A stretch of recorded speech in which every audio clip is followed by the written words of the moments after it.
Hello, hello, everybody, and welcome to our Harambe's Heroes versus the Austin Weird Knobs Battle Royale.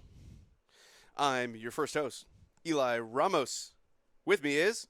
Jeff V, host number 2. Can we get a wog in the chat if you can hear us, please? Yeah, We're experimenting with some new technology. Actually makes us look like fancy sportscasters. it does. It's Eli and Jeff. You're damn right. As if we could be anybody else. This is true. Spewing facts heard it, Eli. I like it. This is what I like it. try. And I can hear the table, Yeah, we have which is table- weird. It Table, takes a minute to get used to. table audio is kind of cool. Yeah. Yeah. That way I can hear all the shit talking and every move that is made, even though I talk loud, so it might be talking over them in my own ear. Fair. You do talk loud. The only thing that he verifies, guys.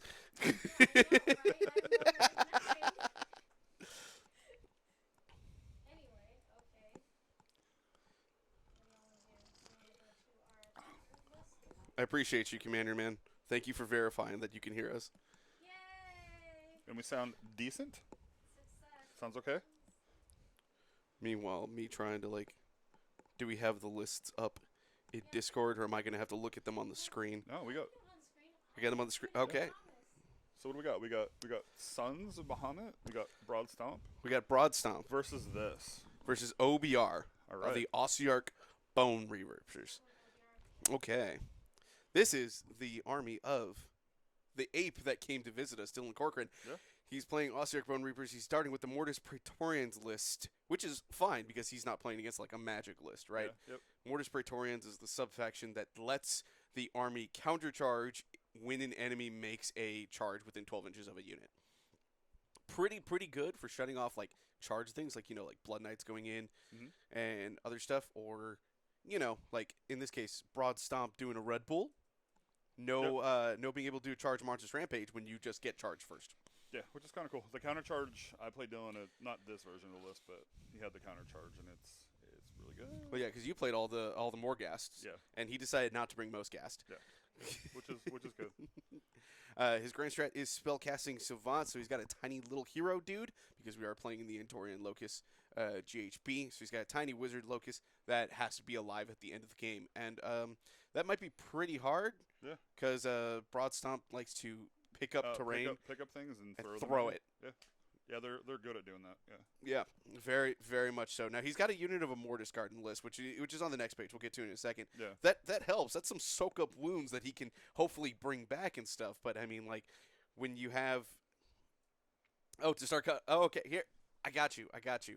My beautiful face can stay right here. That way I don't interrupt it too much.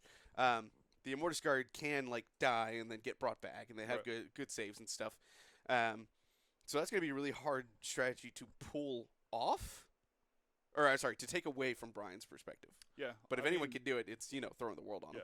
Do we have an over and under if there's going to be any terrain left on this battlefield at the end of the game? Oh, I think there's going to be terrain left. I think the over-under is half the terrain. So there's 8 pieces on the board. I think we're going to be at 4 or less by the time the game's over. Well, plus we got to account for the Bone Reapers terrain piece as well. Oh, that's true. Okay, so 9. So 9. There's 9 pieces. Yeah. So I think we're gonna be at 5 or less. I think we're gonna see 4 get thrown. Yeah. Because he's got to have a giant within inch. We'll get to that in a minute. This is Duff's time to shine right now. So. this is the Boney Boys' time to shine. Shine? The general. It's not, but Yeah. The General is a Mortis and Oss effector list unit we've been seeing pop up a lot, especially with the Morghast heavy lists, because it could just point at a unit and say, "Hey, look, you get an additional rend." Yeah. He's wizard. He's got a command trait that says the first spell he casts, if it's successful, gets it he gets it. You can't unbind it. Pretty good. And when one of the battle tactics this GHB is, successfully cast a spell. Yeah, and not have it unbound. I don't like that tech. that is tech Korn has not experienced.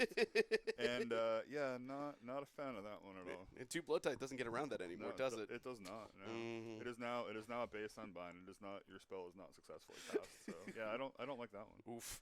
And then the artifact that is that's on there is the Gothazar Cartouche. The Basically hell is gives a him. cartouche? I mean, it's basically like a mini sarcophagus. Okay. I think. And it would fit with their theme anyway. Yeah, that makes sense. But anyway, he's a +1 to wound rolls for attacks with melee weapons as long as they're wholly within 9 inches of the little dude. So dude's on like a 32 millimeter. If you're wholly within 9 inches of that, +1 to wound rolls.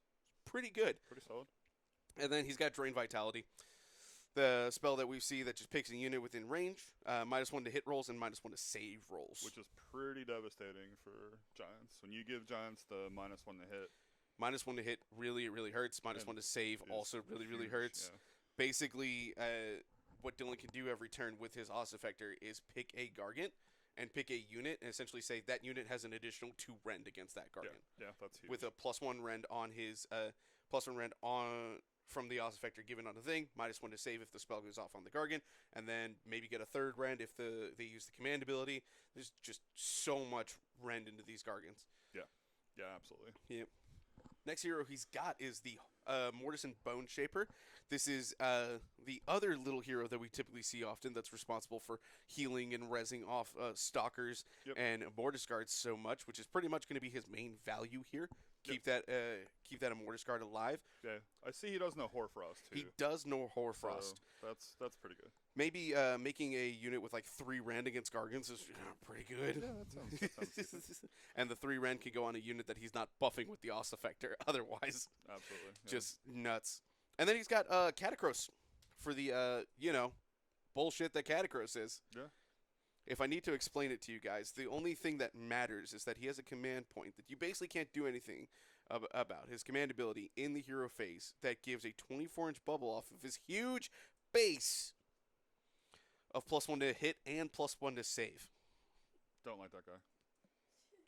They already have lots of command abilities. Just let them do that. They don't need to do that bit. Is he the one that steals the command points too? Is that Yeah, him? I think he can on a 5-up. Yeah, steals the command point. Yeah. On top of the fact that into every Gargant that Brian has coming into him, Catacross will be on his best bracket because every one of those Gargants is a hero, and Catacross fights on his best bracket when he's a hero, which similar to Skybrand is his last bracket. Yeah, he's pretty slappy. He's pretty slappy. He's 500 points, probably still too cheap. Super good. Yep. The other one he's got is Vok Mortian, a unique leader for OBR that's not Catacross or Archon or Nagash.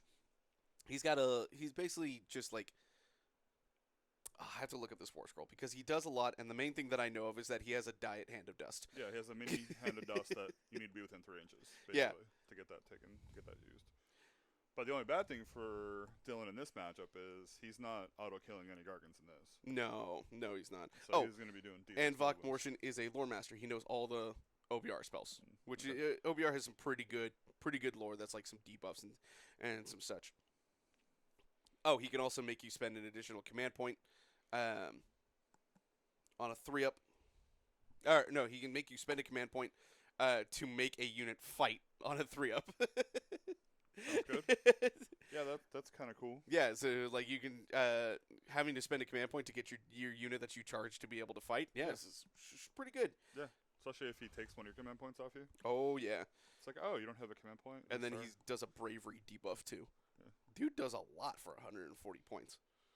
It's a cool model too. Haven't seen it around too much. Yeah, he's keyword locked to Mortis Praetorians, which is why we haven't seen it much in the competitive list. Because most of the competitive lists are taking taking null to stop their big weakness, which is spell-based mortals.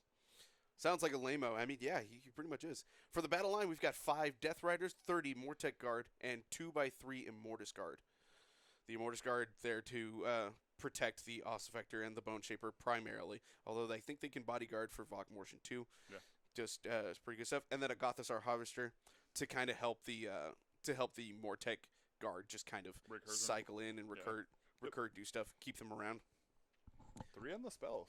3 endless spells for his 3 wizards. We got the Bone-Tithe Shrieker, the Nightmare Predator, and the Soul Stealer Carrion Witch. Let me go ahead and look those up real quick. The one I remember is that I believe it is the Predator that reduces wards by 1. So those 5-up wards that are going to be in the Broad Stomp, now those are going to be 6-up wards. Wait, hold on. You're telling me that Broad Stomp has a 5-up ward? Oh, in fact, they've got 2, although they're both very conditional. Yeah. Broad has a 5-up ward. if he's next to another Gargant, Mhm. and the other dude has a 5-up board against specifically mortal wounds. So Okay. any regular damage, he doesn't get it. Seems like we fixed Amulet of Destiny to not have to deal with crap like this. No. All right, so we got. Let me look it up. I got Bone Tithe Shrieker, which is really good against not Gargants. Yeah. Because it stops Inspiring Presence and Rally. Okay. The Gargants aren't going to be doing either of those. Neither of those. No. Oh, this one, yeah, it does the -1 to ward though. That's pretty good. Mhm. And then the Nightmare Predator, after it moves, it deals some mortal wounds. Yeah, pretty much on a 2-up, D3 mortal wounds, and then picking it within 1 inch on a 1, nothing happens. 2 to 5, D3, 6 suffers D6. Yeah, just does a bunch of mortal wounds. So that could be bunch of pretty good. damage. A bunch of damage. That's pretty cool. Just don't put it again on the Gargant that has a ward against mortals. Yep. And then, oh yeah, the Carrion does literally nothing. Models with the wounds of characteristic of 1 or 2 that are within 6 inches cannot contest. Mm. I don't think that applies to Gargants at all. No, and it's not even like he could use these as blocking pieces since Gargants just walk over everything. Yeah, they do tend to walk over everything. Yeah. And they're not that big either. Like the Carrion's on like a small Yeah. circle base, like a 40 or a 50 or something like that. But hey, if he wants to put birds on the bird to look cool, like, yeah, maybe. They do, and they do look cool. And then we got the Bone Tithe Nexus for the big terrain piece. You've seen it if you've played against OBR at all. It's the big like crypt tower with the giant skull on it that basically does one of 4 things on a 3-up. Might be a 4-up until they kill a model, and then it's a 3-up. You can either like do some mortal wounds, -1 to cast, -1 to hit, some kind of basically like variable debuffs. Is there a save debuff too, maybe? There might be -1 to save too. Yeah, I think so. You pick 1 unit and you roll a die to see if they get it, but they got to be within like 20 inches, 24 inches of the thing. Yeah, of the giant thing that's usually in the middle of the board. Usually close to the middle of the board, Yeah. but not always. There's Yeah. some terrains where you can some terrain maps where you can avoid it. Yeah, and 2,000 points, so it looks like On no the triumph for him. Nope. 106 wounds, 4 unbinds, which probably won't be coming into play for this. No, I don't think Brian's doing any wizard shenanigans with his broad stomp list. Yeah, no. Speaking of, let's go ahead and move over to that list. Yeah. We've got the terror of current Gargants that basically brought them back roaring into the meta to be nearly as good, if not better, than what they were at the height of their power in this edition. I will say better. When we were at Vault Wars, the top table, round 5, was broad on broad. I think I would agree that it is better than current Gargants right now. Yeah, for sure. I think there are some lists that probably prefer to play this version over regular Gargants. Yep. I think there are some armies that want to, but I think for the most part, most people would rather face regular Gargants over this. I would, for sure. Grand strategy is going to be Slaughter of Sorcery. Now, okay, hold on. Before I get into this, let's talk about what Broad Stomp is. It's one of those army of renowns. Yep. Right? So it came out in these like expansion books that don't get, and this army doesn't get any of the regular allegiance abilities. Any of the regular battle traits, it just gets its own. The only one that I believe carried over is the fact that they count for 20 on objectives. Yeah. I believe that stayed because Mightier otherwise makes rightier. Yeah, Mightier makes rightier. That's what it's called. Because otherwise Gargants would not be able to play the game. Yeah. So that's fair that at least stayed over. But they don't get any of their like special they don't get their special monsters rampages. Yeah, They get different ones. Suplexing, none of that stuff. No suplexing, no pile driving, no nothing. Yeah. And they don't get any of their like regular sub-factions. This essentially replaces the sub-faction, right? Yep. But the sub-faction gives you a ton of stuff. You can pick up a terrain piece on a 2-up and then throw it, and you can do you get like D6 attacks that do D3 plus 3 damage each. It is horrific. It is It awful. is so horrific. Because, like, not only do they yeet that at you, and they all out attack, and they get the +1 to hit, then they have the regular attack. Then they have too. the regular boulder attack, So it's like terrain and giant rocks. And it's removing the terrain from the board. One Yeah. of the ways that I feel like people can do against Gargants is to put terrain in spots on the board because while they can walk over the terrain, they can't land on it still. Yeah, and depending they on the still- terrain, like unless it's not impassable, right? 6 inches, or I think do they still have that rule? 4 or is it inches. 4 inches. If Yeah. it's taller than 4 inches, they can't walk over it. So there's ways that you can play around the board, Which is and kind help of it. cool because Yeah. like you want your little guys that counter behind. It's like, oh, I'm playing board position. They're just like, hey, Let me dude. just create this giant charge lane. Yeah.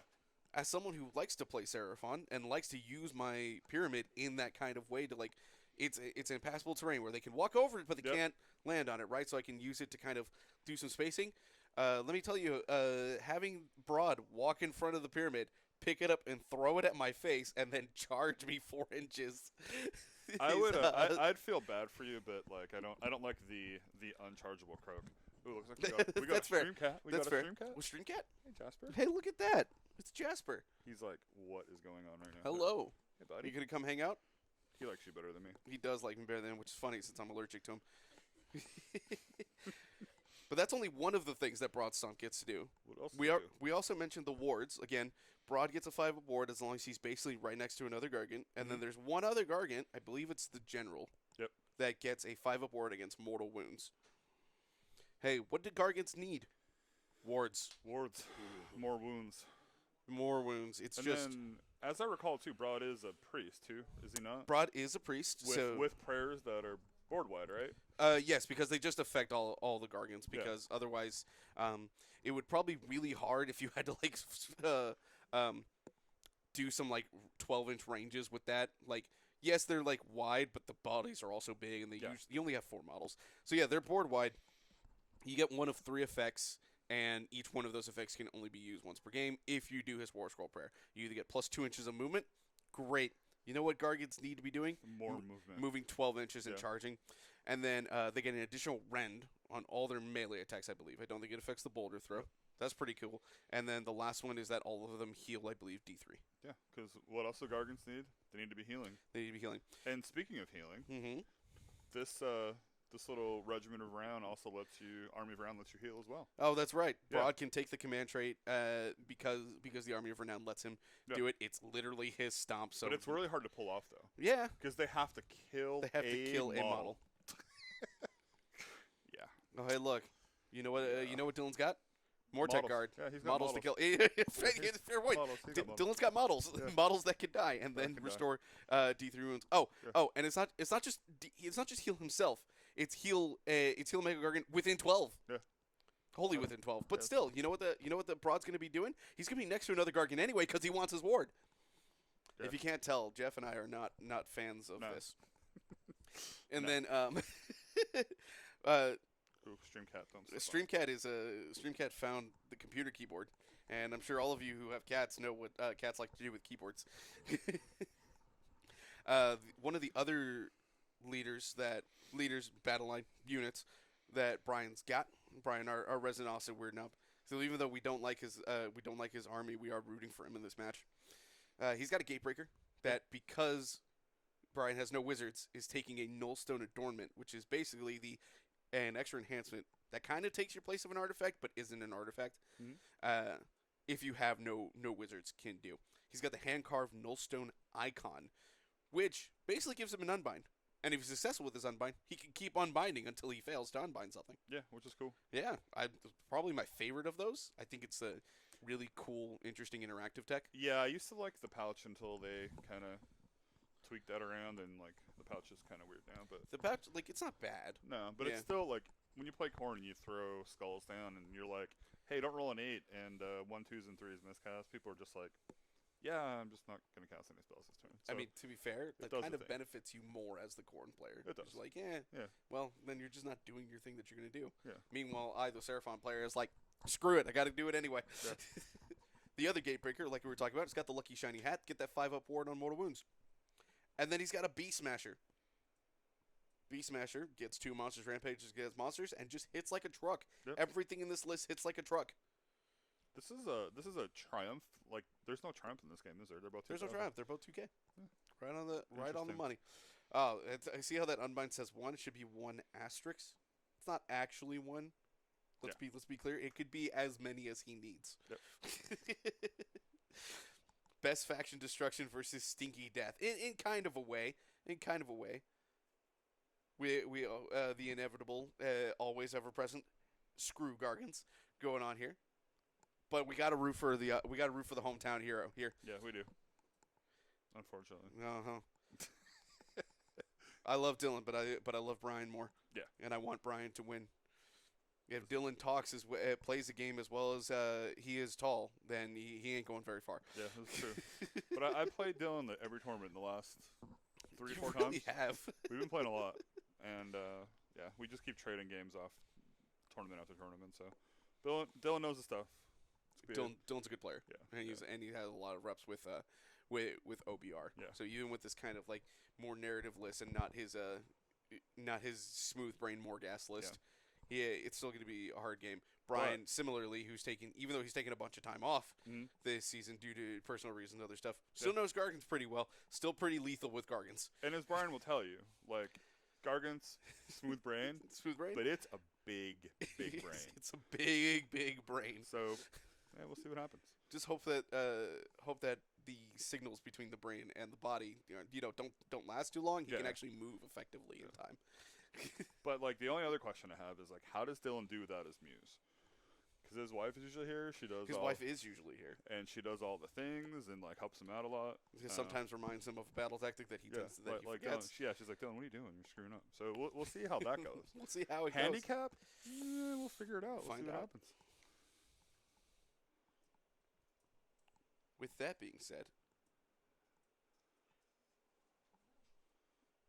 Ooh.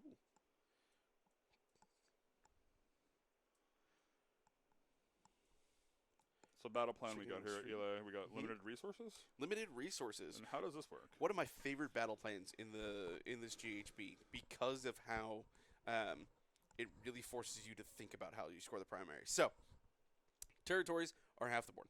You got to deploy 9 inches away. The way that the primary scores is that you will score primaries for hold 1, 2, and more, as usual. However, if you have controlled an objective for 2 of your turns consecutively, you can no longer score for that objective. You have siphoned all the meltwater off of it, as the battle plan states, and you cannot score primary points off it. However, you can still control the objective and stop your opponent from getting points off of it. So it plays this interesting cat and mouse game where you have to, like, if your game plan is usually to swarm and take all the objectives and hold on to them, that's going to bite you in the butt. Yeah, the cool thing I really like about this one is it is cool, like, if you string your models across both objectives, because you could be like, well, I don't want to contest this one this turn, because if I do, this is going to go away. Yes. You just got to be careful. You can really only do that if the opponent is actually trying to take objectives from you, because, again, you will lose the objective and not be able to score it. But looks like we are deep in play here, so we can go ahead and pull the overlay off there. Let's do that. You struggle with these. That's okay, man. A lot of us struggled with them, especially early on. This is not an easy battle plan to play on. Okay, looks like Catacross did steal a command point there. And battle tactic we got is good shot. Her. I'll take Giants are going first here. Giants are going first. Good shot. I believe that is going to be the battle tactic. Oh, one thing we didn't mention about the Army of Renown. Because you don't get any allegiance rules from your regular book, you also don't get any of your enhancements. You don't get any of your book battle tactics, battalions, or grand strats. Yeah, armies around are basically their own little, like, kind of little compacted thing where you just get like a little package of this is what it is. Yeah, basically, like, here is your battle tome, and here is what you get, what you're allowed to have. So they get their own battle tactics and their own grand strat, which Brian is not playing that grand strat because it's not good at all. It's basically like remove all the terrain on the board, which is not really going to happen. All right, so yeah, it looks like this battle tactic is kill a unit with terrain. Yeah, kill a unit with the terrain. So he's got to do the 2-up on the terrain, remove it, and then kill a unit with that. Is it really called good shot? No, I think that's just Joe being funny. Oh, okay. You can find out. Joe, tell us what the tactic actually is, please. I know you can hear us. Brian, you keep playing your game if you can hear me. You're fine.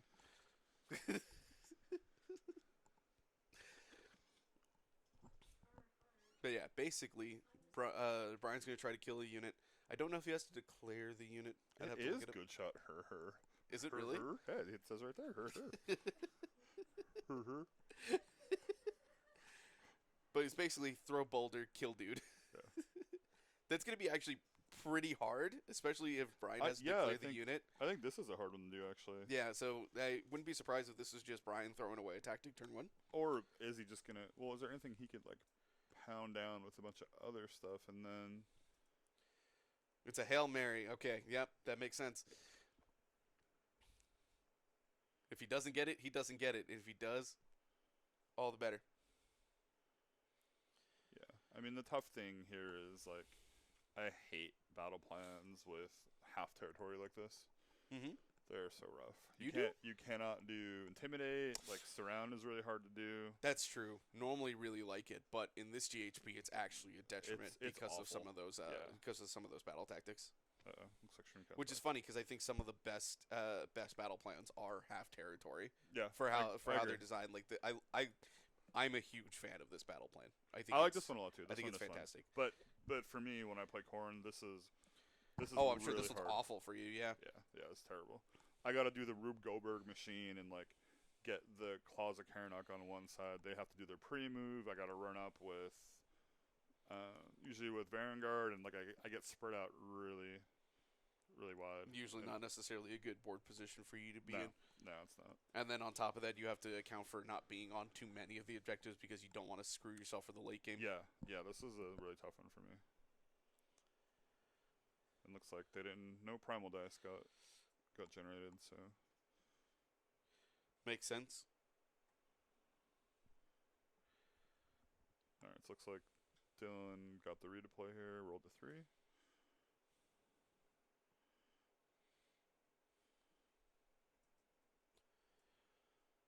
I like how one of these bases we get to see as a shadow of where the Gargant was. Yeah, like the little feet there, little footprints. That's pretty cool. Only because that's where Brian is measuring space. Yeah,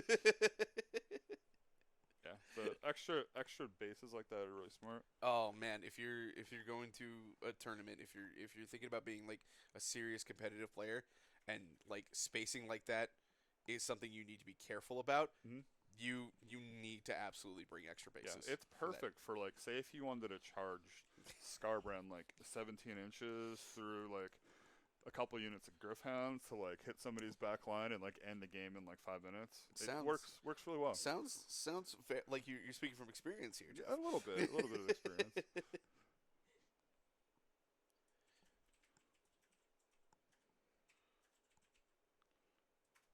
Oh.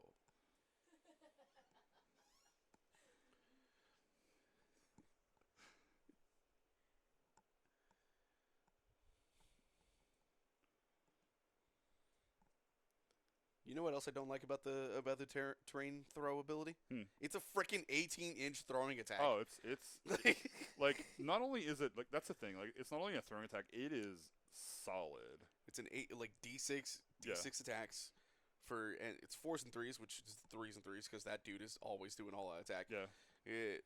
3s and 3s -3, I believe, for D3 plus 3 damage. Like it's just it's horrific. Like it is a crazy profile. There's gonna be times where you have like one attack and it might fail or it might do like only 4 damage. Yeah. But there's also times where you're gonna do 17 damage, and I speak from experience. 17 damage to a Starseer. That I'm just like, why am I even gonna try to roll these wards? Like, you kill me 3 times over.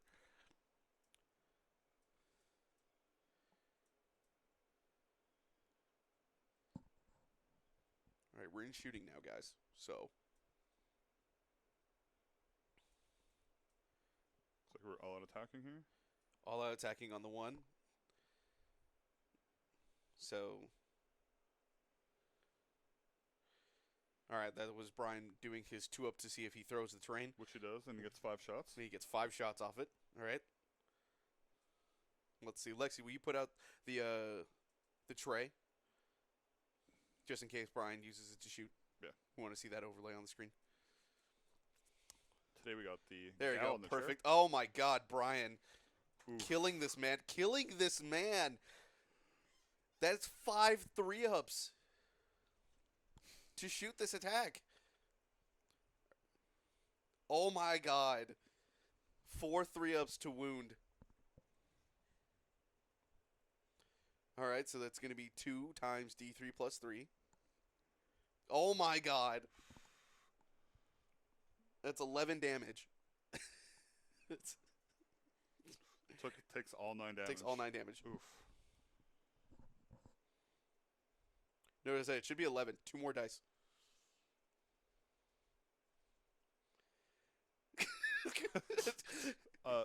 Hearing Dylan's brain short circuit in real time. And seeing it short circuit in real time. D3 plus 3. So I want you all to know, everybody, that was only 2 shots that went through. Yeah. And it was still 11 damage. Yeah. It's on top of the boulder that is also going through because Ryan is rolling really nicely for this. Yeah. Oh yeah, and that damage is a 4 damage boulder. Yep. Wards 2. Yeah, lucky for Dylan that his entire army has a 6-up ward. Yeah, absolutely. So which terrain did he throw? I think he threw the middle terrain piece. It's the only one that makes sense. It's still there though. Yeah, I know that terrain piece needs to move. Yeah. I know Brian's trying to charge. That's some good charge rolls I see.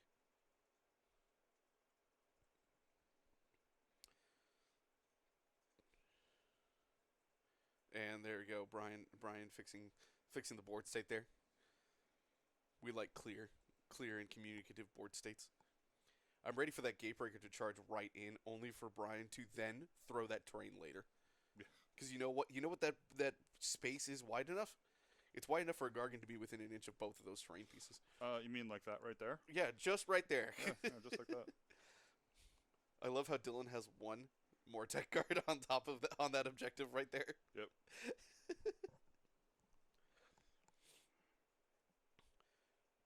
And yes, Brian is using the old Rock Idol as one of his Mega Gargans. I believe he uses it as his Beast Smasher. Yep.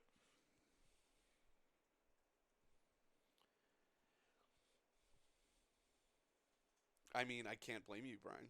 Brian said too pretty of a model not to use, and I totally agree. Yep. One of those old Forge World models that at someday I'm gonna find a way to obtain. That and a Dread Saurian. Dread Saurian I can see. I mean, that one you can kind of honestly just make, I think. You could just make, but I'm a fan of the model itself and the way cool that model. it looks. It's pretty neat. Though the old Dread Saurian, really, really neat. Very sad that never got a good War Scroll to really see the table in any regular amount. Although they did decide to kind of put it into Old World. I don't know if you saw the Tomb King reveals. Oh, I saw that. That thing Necro is Dragon definitely crazy. looks like a skeleton of a Dread Saurian. Yeah. I've been getting a little kick out of the Old World community not being happy because it looks too AOS. Oh man. I'm like, what is this? I'm sorry that your models look good Yeah. for your game that you finally are getting back. Yeah. I know Dylan is a little excited. He's got a Tomb King army that's ready to Man. try the game at least once. I do like how Giant Brian even has like a giant stick. Like look Yeah. at that. Look at that. Like he's all in on this. He's like, I don't need 1 inch.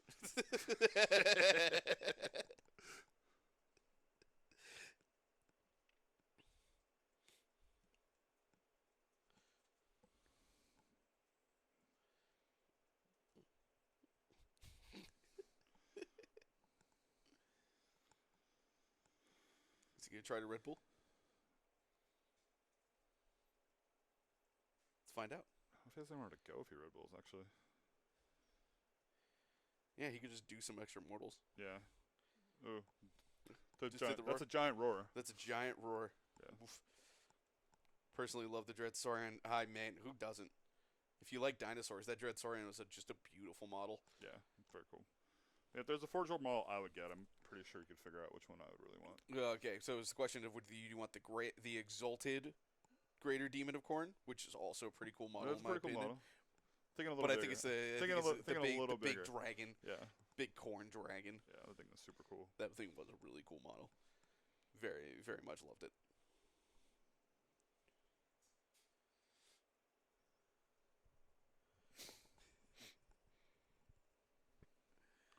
That is the problem, Cunning Chef, is that it is Forge World resin. Thank you, Lexi. What's Forge World? It was a company that Games Workshop owned and supported. It's kind of weird that it's now. It's pretty much HorusHeresy.net. Yeah. Wonkos does have a Dread Saurian that's painted really well. Matt Principali, one of the co-owners of Wonkos, painted that a while back. Very much loved it. Was very kind of to let me borrow it for a charity tournament pre-COVID, and that was very fun to pay to just be like, I'm gonna run this now. Yeah, that was fun. The Corn Dragon is also very, very cool. Yeah. Very, very fun.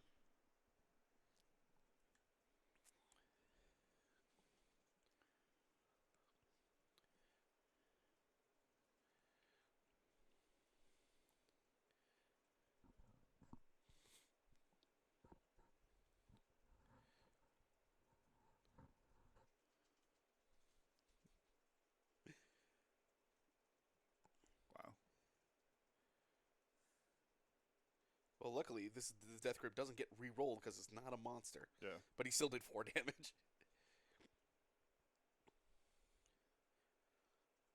Dylan trying to keep track of how many models he's going to lose, trying to make sure he doesn't lose all of them. He just needs one back.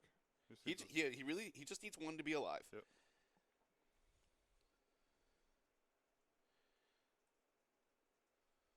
Unfortunately, Dylan's not playing crematorians for a sub-faction. Which they would explode. Yeah, they would explode on Yeah. a 5-up back on the Mega Gargant. That would be kind of fun. I almost played OBR. It was really close. OBR, I've talked with a few people about it, and they see right through me when we talk about it, because I love the way this army plays mechanically. Mm-hmm. I love the way Ossiarch Bonereapers are. Yeah. But I do not like them aesthetically, and that's Aesthetically. the main reason why I do not own the army. Yeah, it is a little Like, bit of a if weird this aesthetic. army looks like Tomb Kings, I would have had it in a heartbeat. It would have been painted by now. Yeah. You know, in the middle of my 2 or other 3 army projects that I've got going on. Because of course now that the Skaven list is three screaming bells and a plague furnace, of course I only have 1 painted. And I'm like, why? Yeah, no, it's pretty cool. They could finally move. They can finally move on their own, and now Yeah. they screen for clan rats. Yeah, which is nice. Until they're almost dead, and then they summon vermin lords.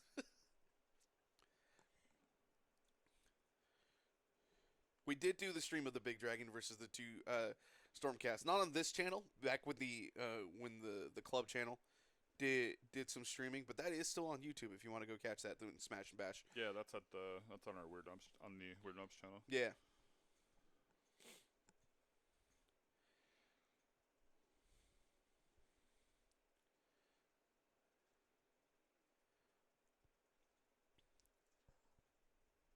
All right, with combat over, Lexi, you can go ahead and switch back to our beautiful faces so we can be on screen.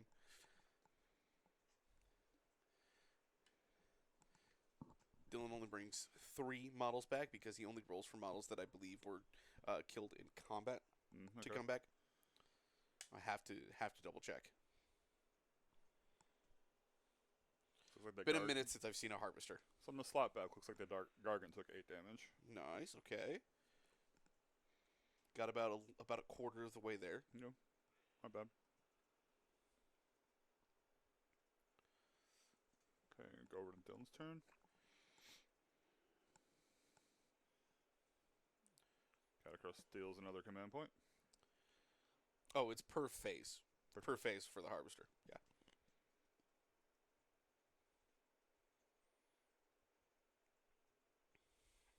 So 3 primal for Dylan, and looks like 2 primal for Brian. Yep.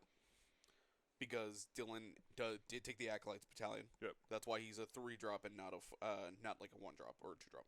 I really like hearing the table audio. This is really good. This is very nice to not have to pay attention to the Discord completely. Yeah, and this then, is great. And be able to just hear. It's also really funny when they make jokes targeted at us. I can hear them in my ear.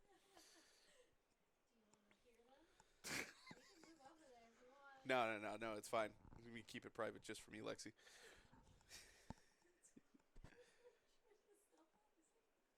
Irish Warlord, looking forward to seeing what you bring. You're gonna stay in the Orc family though. You're gonna stay with the Ironjaws. It's a good choice. Ironjaws love them.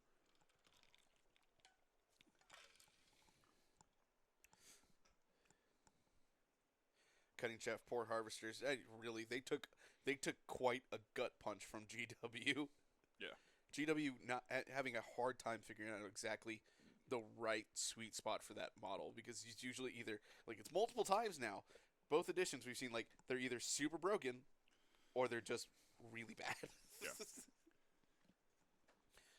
Can potentially get you a tactic though. I believe there's a tactic in the OBR book to kill something with the Harvester. Yeah. So he's going with lead into the Maelstrom. Lead into the Maelstrom for his tactic? Okay, so he's got to charge with 2 units. One of them's got to be a hero, one of them's got to be a battle line. If he charges with more units, all the merrier, but as long as he charges with at least 1 hero and 1 battle line.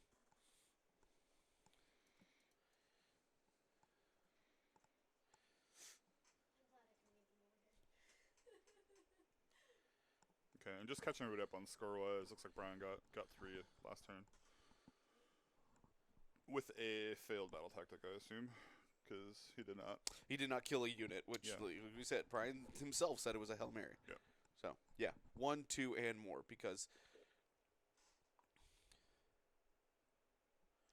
Man, I don't. The only thing is we're gonna need to make that sure. tech at all. So -1 to hit and save.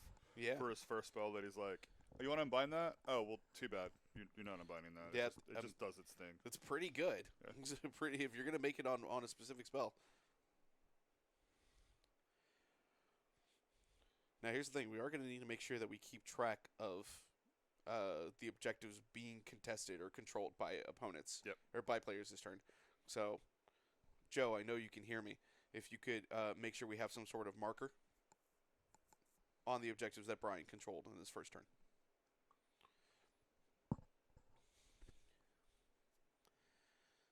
Brian spending a primal dice. Okay, so that try to Gatekeeper is unbind the going spell. the finest hour. What does OBR's faction terrain do? It does a multitude of things.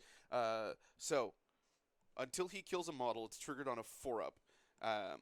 He can choose either to pick a unit to be -1 to cast, to take D3 mortal wounds, to be -1 to save, and I believe -1 to hit.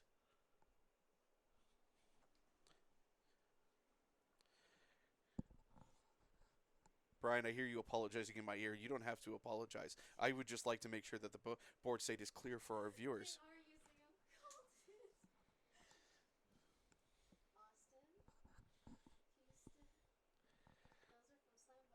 Oh, nice.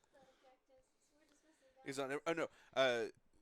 So Irish Warlord once Dylan kills a model, then the terrain piece activates on a 3-up for the game.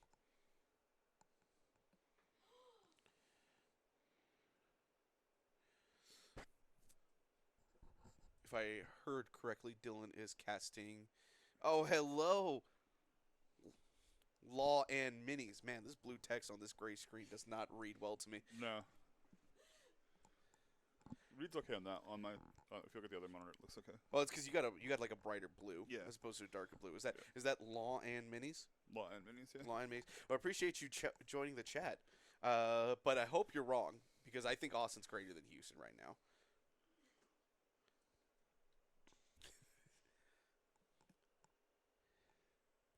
Resident shit talking ape. I knew it. Gotta be.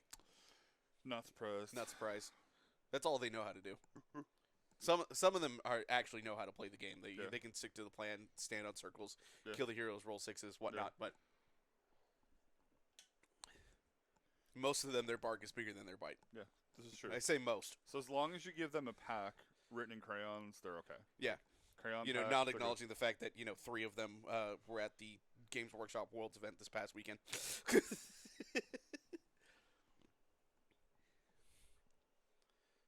And just to double check the Bone Tithe Nexus since we talked. Yep, -1 to hit. D3 mortal wounds, -1 to cast. Oh, the last one's not -1 to save, it's -3 to charge rolls for that unit. How can I forget? Or sorry, which stacks with that command trait that they can does. bring for another -3. Yeah. So that they can be -6 to charge. Yeah, I had that on Scarbrand. How many awesome people? We had one make it, but unfortunately he caught the flu and then he could not actually attend the event, which is really sad. Yeah, that's why Texas didn't win. So we're sorry. Texas because he didn't join. Yeah. 3 greater than 1. That's true. Although we also claim James West. Yes. Sort of, because James is not quite an ape, No, even though he's he not. is from Houston. I will claim James West every time. I will change his club every time. Every event I run. That's kind of what I do. I was rooting for the boys though, but man, that was a really tough field. Yeah. to do well do well into. It's like I've been saying. Like Corn is really good, but Corn is an army of smoke and mirrors. You gotta do when a you're lot. playing people that are really good and know the army, it's not as good. It's it's a very hard army to play. It's really techy. Yep. It rides the line of being a denial army. Yeah. That's the big thing, right? Yep. It's like you have to be able to deny tactics from your opponent, and that gets harder the better the opponent you face. Yeah, and you have to take I know the Blood Warriors build is pretty popular, but you need to take stuff that does damage. I think it's a better list in like a team's format. Yeah, I agree. When you can kind of pair its matchups a little bit better. Yeah. But I kind of agree with you. It is a really good list, but I think at a regular GT, like it's not like it's not a big 5-0 list. Yeah, I think I it's agree. a 3-2-4-1 list. Yeah, I agree. The lion model of the OBR side, that is a Tomb King Necrosphinx, I believe, that Dylan is using as his Gothisar Harvester, which is really cool. We okayed it because it's a cool model. Yeah, bring back Tomb Kings. Oh, would love to bring back Tomb Kings. Some of those plastic Tomb Kings in the old world reveal were fantastic. Yes, they were. Like, gosh, Games Workshop wants me to play Old World. They're making it very, very hard to resist. Round-based Tomb King side. Better than like square-based Tomb Kings. Well, I mean, to be fair, it's like Wendy's. Like burgers should not be squares. I'm sorry. I like the square burgers at Wendy's. No. Like I like square burgers as much as I like square bases, which is to say that I don't. That you don't. I don't. This was Dylan wanting to bring his Tomb Kings into AOS, and unfortunately, they just they don't. They're not in. Granted, I think one of the best Soulblight armies I've ever seen was actually a rebased Tomb Kings army. Yeah. Freaking beautiful, man. That Nagash is a player. It's a player from Boston. His name's Anthony Lawrence. Mm-hmm. Like his Nagash has like a Nefertiti head on it and stuff. Oh, it's just a gorgeous so cool. painted army. I think I've shown it to you before. It's just yeah, I remember seeing that. Super, super cool. So Death Riders went into the Mega there on the left. Did some mortal wounds, I presume. Yeah, looks like it. Show up. I believe it's a 4-up. Wendy's Nuggies is the whole reason that place is open. You're absolutely right, Bandit. Especially once they brought the spicy nugs back. I'm good with the Nuggies. The nugs are good. Nuggies are good. Yeah. Frosties are good too. The Frosties are pretty good. Yeah. As long as you actually get it like right after they make it and stuff, like, because my biggest problem with Frosties is that they melt too quickly. Yeah, I agree. Oh. But will you live in Pennsylvania? Not a problem. Oh, true. Yeah, not a problem. You walk outside, it's just cold out there. Yeah. The problem is that we live in Texas, freaking Texas. I do live in Texas now.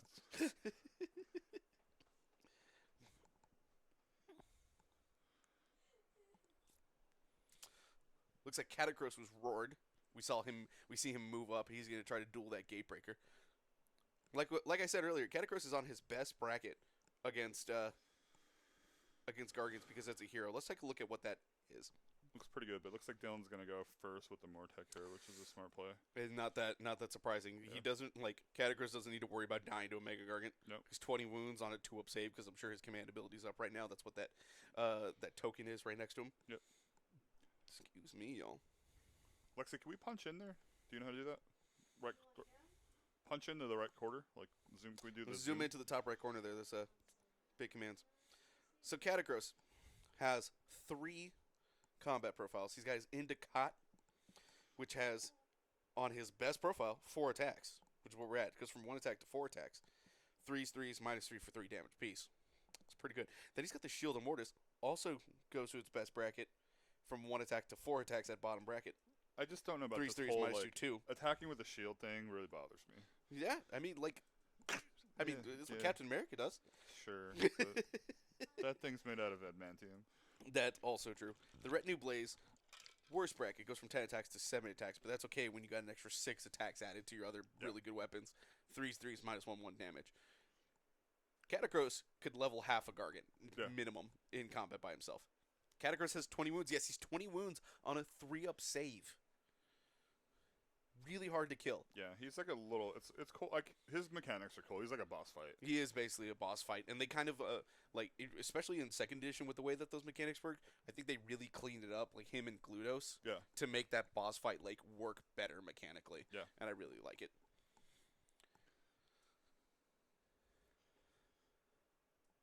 Yeah, 3-up. He's the was it the Mortarch of the? What's his title? I'm trying to remember.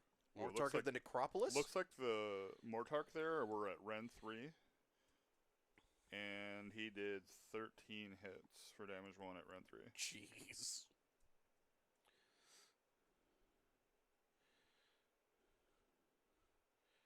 Catacross, yes, it's the Mortarch of the Necropolis.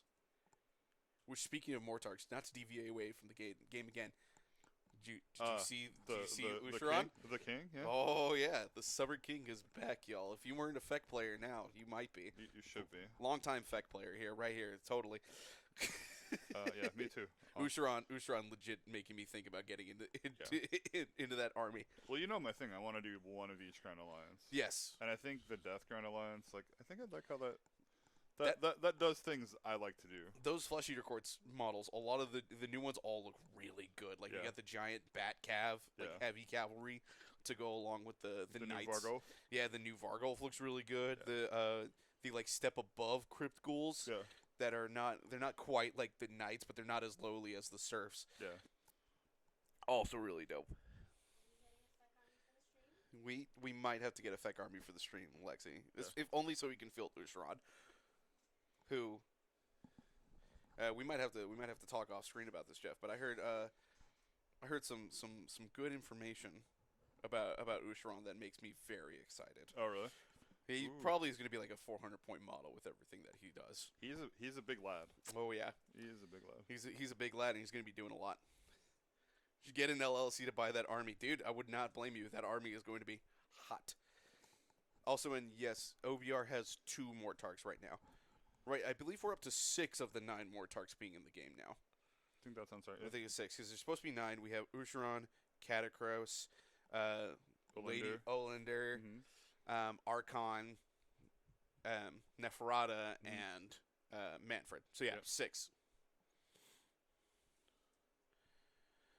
Ooh, Ren 4, damage 3. two attacks, Ren 4, damage 3. Catacross is going to big stab. Manfred has a model. Manfred does have a model. It's the same model kit that Archon and Neferata are made out of.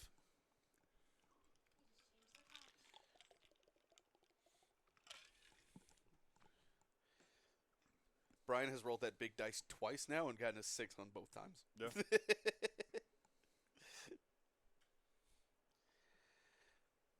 Oh, 4 times. I'm sorry, Dylan. I only saw 6s twice.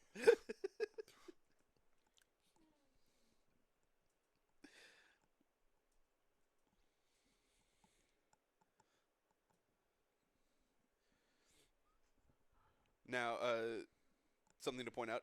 Dylan did get his battle tactic already. He charged with the hero in Catacross. He charged with the battle line in the Death Riders. Easy. As long as one of them stays alive in combat, Catacross. Although, realistically, Death Riders, too.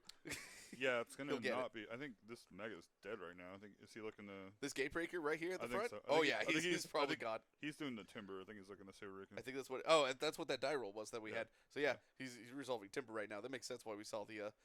while the big dice get moved. Dylan, 25% of the way there. Done. Yeah. Catacross takes 2 more wounds.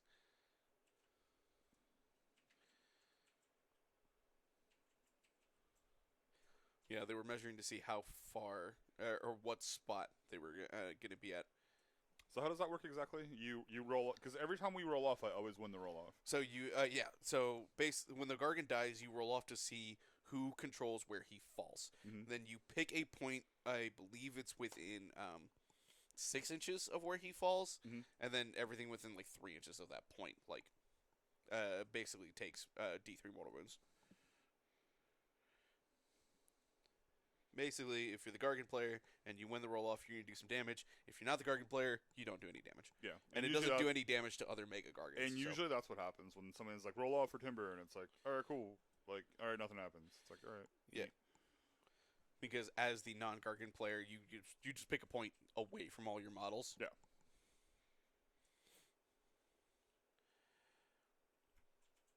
Five inches away from the slain model, and then every unit within 3 inches of that point takes D3. Yeah, as long as it's not a Mega Gargant. Mega Gargant. Yeah, so they'll do damage to their own babies, but they won't do damage to other Megas. So as the non-Gargant player, you can, and if they have Man Crushers nearby, you can make it fall on Man Crushers. Yeah. Which is nice. But we don't see Man Crushers. No. Ever. Not as much, which is, kind of sad because I think the book allows for Man Crusher builds better than it used to. I agree. With the sub-factions, like, really pushing either the Gargant of your choice, Breaker Tribe, being Breakers, and Man Crusher Gargants. Yeah.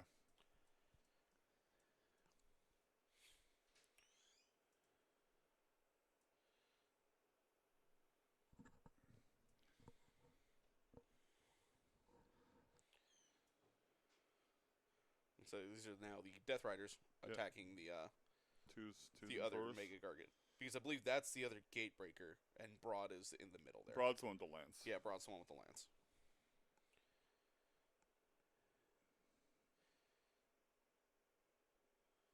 Ten at one, round one.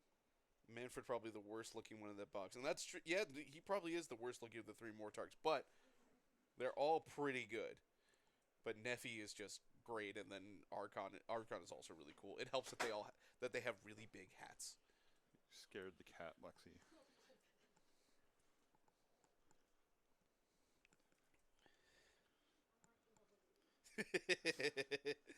Bandit really not liking Archon. That's because Bandit's a Nephi simp, isn't he?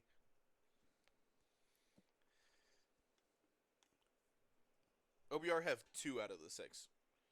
The other, then there's 2 in Soulblight, 1 in Feck, and 1 in Nighthaunt. Neferata, Soulblight, Irish Warlord.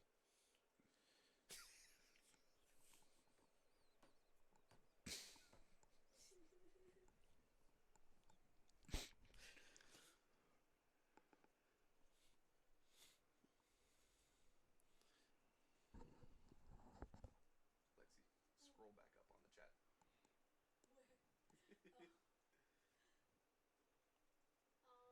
No, he did not do it through mine. He did not use my fucking Twitch to do that.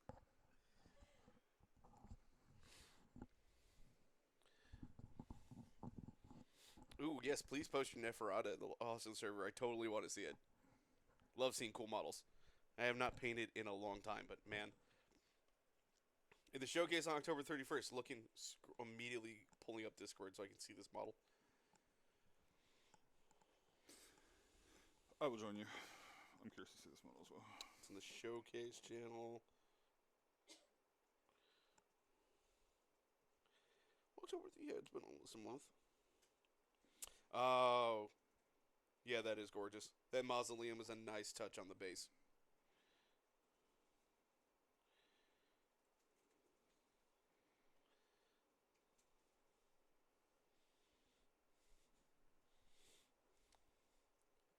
Mausoleum really adds a lot of, good tactical rock. So it looks like the tactic is King's Conquest. King's Conquest, which I believe means make a charge with Broad and one other Mega Gargant. Yep. Seems doable.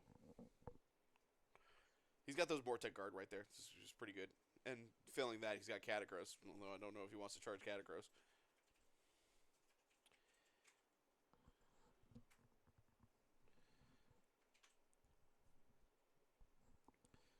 I love how we saw Dylan shove away the marker, even though it still needs to be there in case Brian takes that objective again from Dylan, because then he wouldn't be able to take it anymore.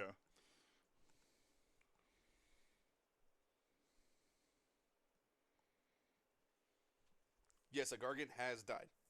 Died to Catacross and Mortec Guard. Yeah.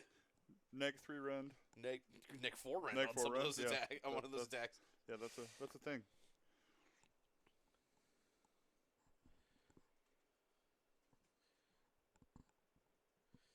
Dylan trying to rally back his Mortec Guard and only getting 1 back.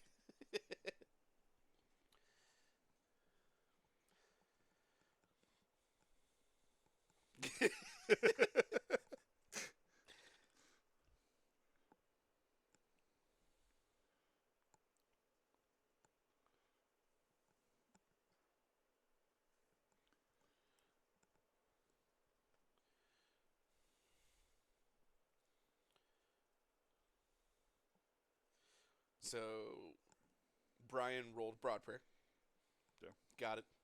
Chose to get the extra rend. Dylan should have 5 points on the board. Hold 1, 2 more, and completed lead into the maelstrom. Thank you, Lexi.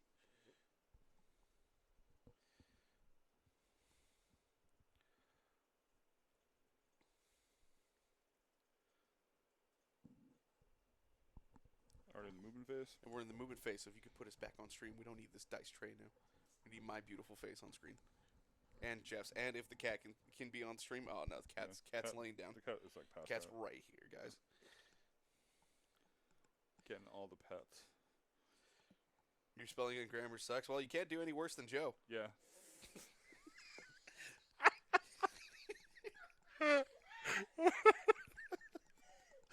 Oh, man. That was clutch. So, yeah, I guess you will not be our spelling grot.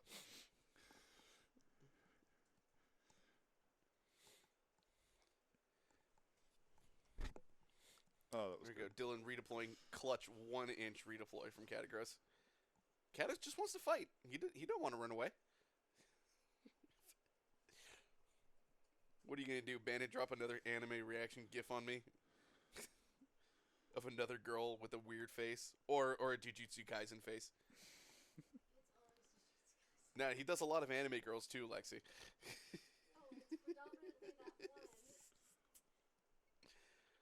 No monkey unitard, real sad. No, he Dylan hasn't gotten the unitard yet. I don't know what's up. I've been waiting for this monkey unitard. Where's your singlet, Dylan?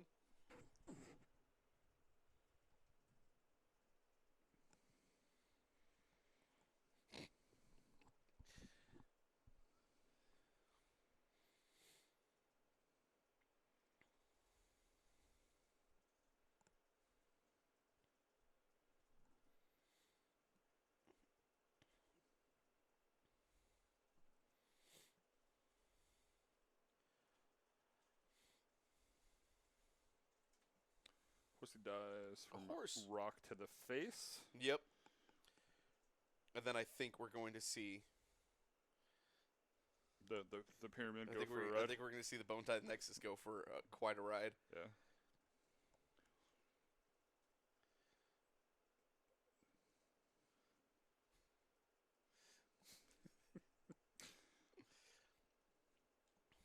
Gargan's getting mad that he's fighting bones and there's nothing to eat.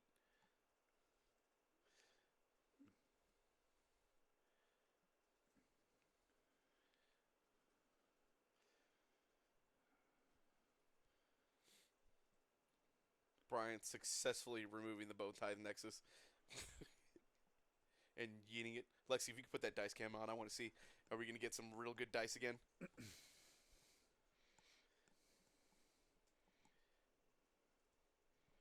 Looks like only 2 attacks, but they both go through. Oh no, only one goes through. Catacross just saving himself from the giant boulder. Yeah. I mean, The how would Bone you Tide feel Nexus. as Catacross getting your own pyramid thrown in your face? It's true. Just blocks it up with a shield, like shing, parried. Yeah, he's like, whatevs. Now the regular boulder.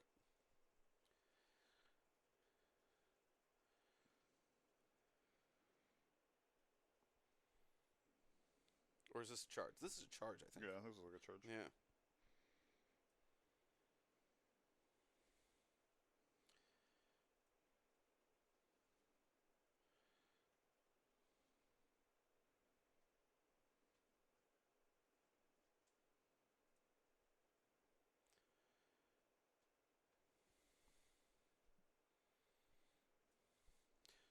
Oh no, King's Conquest is not charged with Broad. It's charged with a Gargan and take an objective, if I remember correctly. Ooh, good play by Dylan here. He did the counter charge with. It's either that or it is the double Catacross. charge. Something like that. Yep. Ooh. Damn. Dylan doing the things. Making that sweet 7-inch charge. It also means that Broad could not Red Bull. Correct. Yeah. because you have to have charge in order to do that monstrous rampage.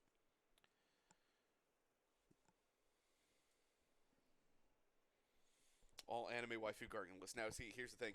I have an idea that I'll probably never complete. That I know Joe would really appreciate when he hears this. JoJo's Bizarre Adventure Mega Gargants. Ooh, that'd be Yes. Where really the fun. stands are the megas, and the man crushers are the regular dudes. So like, if you want, you can have like a man crusher that's Joseph Joestar, and then Star Platinum be the mega behind him. I'm surprised we haven't seen like Attack on Titan giants. I'm surprised we haven't seen that either. Yeah. Like that would have been like you could have the special like the 9 Titans be the megas and have like the Attack Titan and have the Jaw Titan and have the or you could have like the Colossal Titan even if you wanted to, and then like be the little Titans be the man crushers, just flailing about. That would be also really That'd cool. be really cool. Yeah.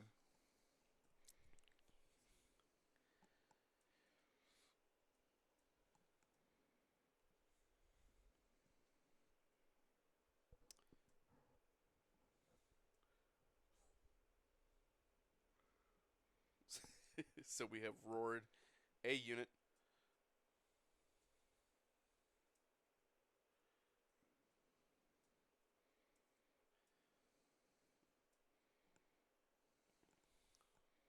Megazords Gargants would also be a cool idea.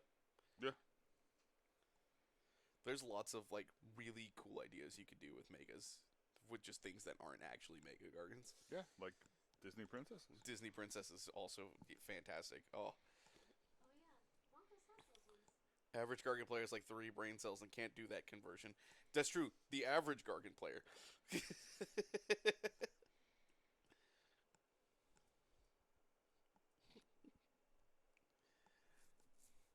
Now we have the one Gargant that did charge, actually trying to do the Red Bull, I believe.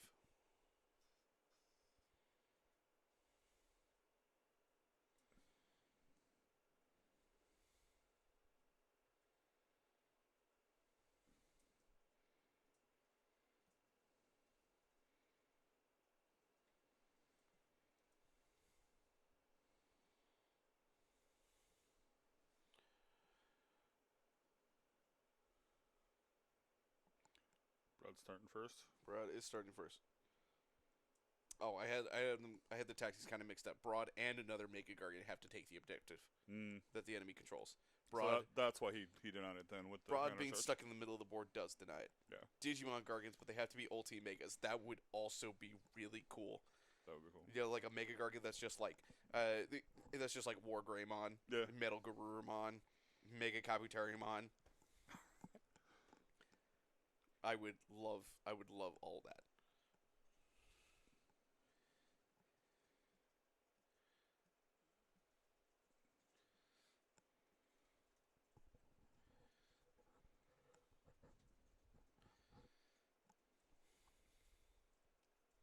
Now, here's the big thing for Brian this turn, is that Brian is going to lose access to 3 objectives. Yeah. Granted, with the way that the army plays, he probably doesn't care that much. Yeah, I mean Dylan with the clutch play here, but I wonder if, I mean he might lift Catacroaster. He needs to lift another Mega Gargant. Yeah. Or at least put one close to death like this turn.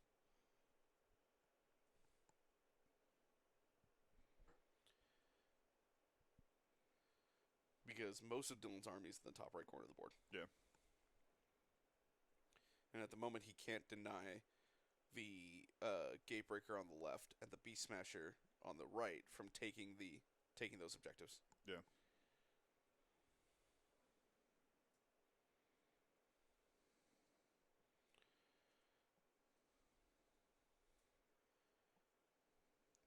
At this point, I think like Dylan almost plays a denial game on the objectives against Brian. Yeah, absolutely.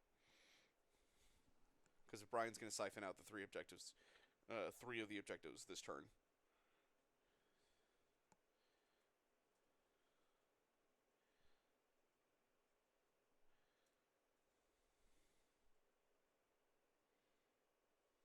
Ooh, 5 damage. Losing the objectives does make things very hard.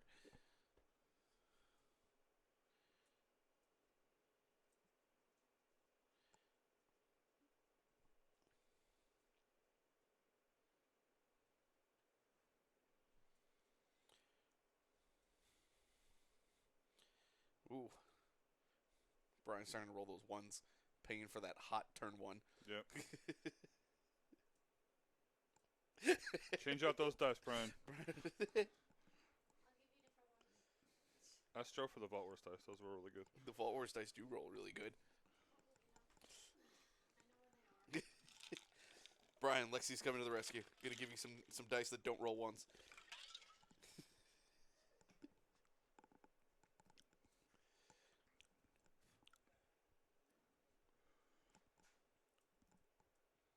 Here come the Mortec Guard.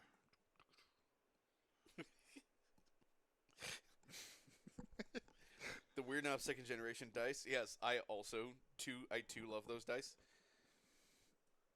I've had 2 tournaments with those dice, and they've been very swingy. One where I miscast 6 times in a tournament, and the other where I miscast once. Yeah, so like those dice I think Twice. work amazing Yeah. at first. Yeah. And then like they lose their juice. Cause like the first time I brought them out, I was like, "This is all I've ever needed." And I rolled like a god for like 3 or 4 games straight, and then Joe, they just fell apart. Joe's like, no, don't show them how good they are because they'll be accused of cheating.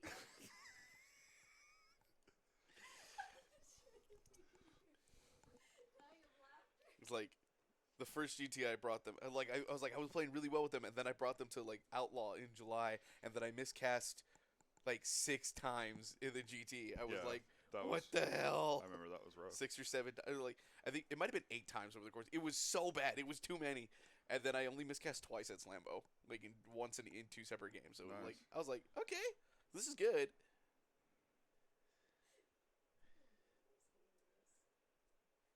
I have new mat ones coming. Probably.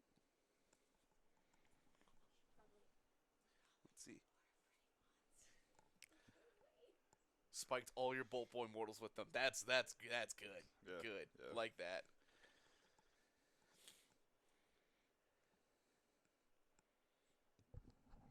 I have those too. Nice. Now here's the thing: the board state has changed like 0%. No, it really hasn't. Mm-mm.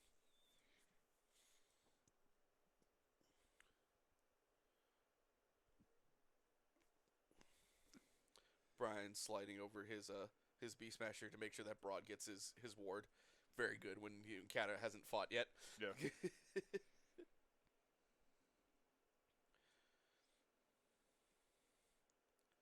He could have as well slid the Gatebreaker on the left to get him in, but if he did that, he wouldn't be on the objective. Yeah. And he wants to keep that objective. I guess if he wanted to, he could big brain and not take that objective this turn True. and just wait.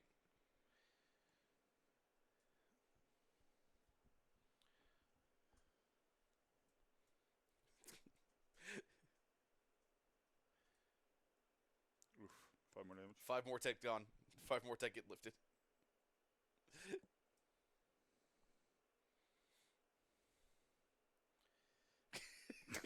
Brian experiencing the greatness of the Fault Wars dice. There was a 1. There's proof that they can roll 1s. It happens occasionally. Dylan firing back with double 6s on the saves. So they're good.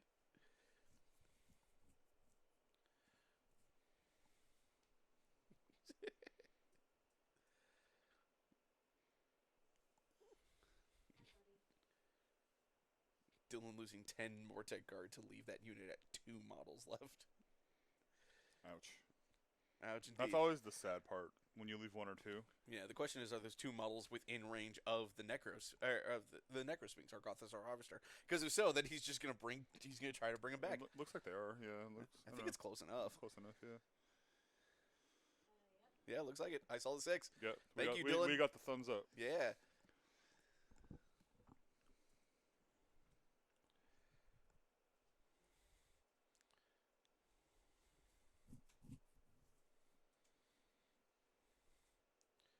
So this is the Death Riders unit into that Gatebreaker on the left Jesus. there. Mm-hmm. They're Well, doing hitting on real- 2s, wounding on 4s. Yeah. Really good at hitting.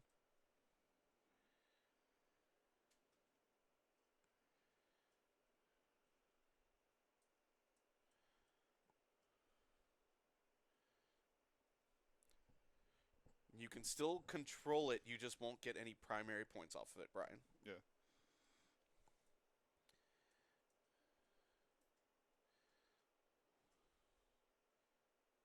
Or will be on turn 1. Yeah.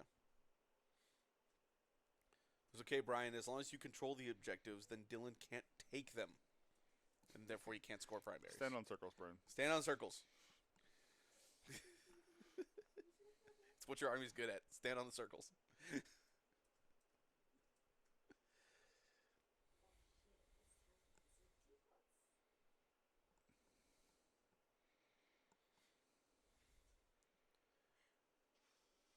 Death Rider's trying to do damage to Gargant. Believe we're at 20. I see a 20 on there. Brian likes to do this thing with his when he counts down his wounds, where he has one die that's just the tens dial, and then he counts up with the other one. So one number across 2 dice. Should get him some of those like 2 dial counters to work. Axel Bullet coming in with the clutch. Stand on points. Roll dice. That is a plan. Win. Kill heroes. Kill the I heroes. say, it is the plan. Is everyone I ever talked to at Sigmar is a foolproof 3-step plan to winning Age of Sigmar games. Step 1, roll 6s. Step 2, kill the heroes. Step 3, stand on the circles. Stand on circles, yeah. If you do that enough, you'll win the game. And if you didn't win the game, it means you didn't stick to the plan. Yep.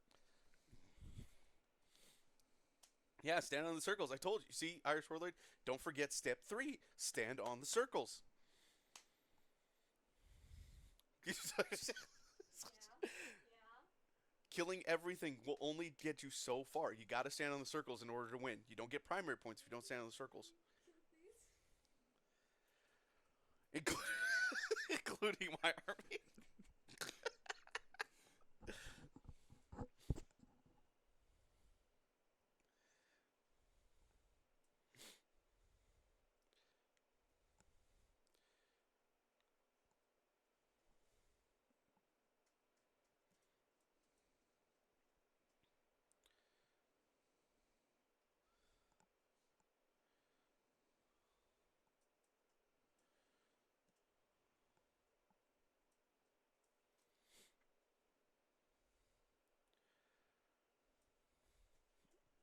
I think that's only 9 damage that Catacross ended up doing to Broad. Yeah. Yeah. Looks like it. Did Brian roll any of his wards? I think that's what we saw. We saw a bunch of dice getting rolled. Yeah. Yeah.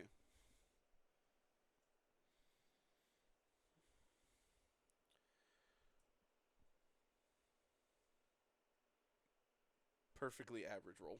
Yep. 10 dice, 5 come back. 4 up rolls, say 4 up.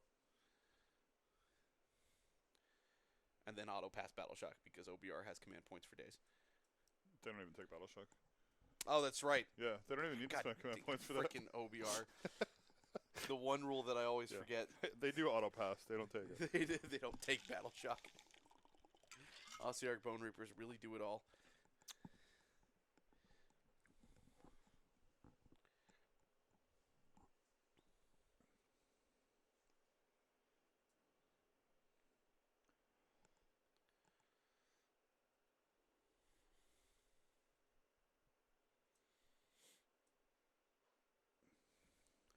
Going to Dylan's turn, and if I remember correctly, Catacross can't use his command ability while he's in combat.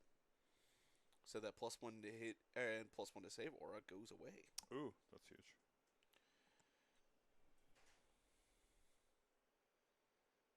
Looking up right now just to be sure.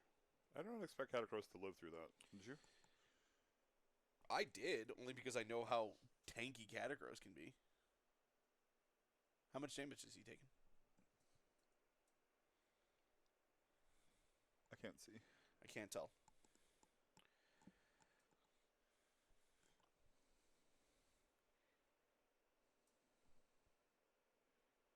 Yep, I was correct. Supreme Lord of the Bonereaper Legions command ability cannot be used while he's engaged. He gets too filled with white hot rage.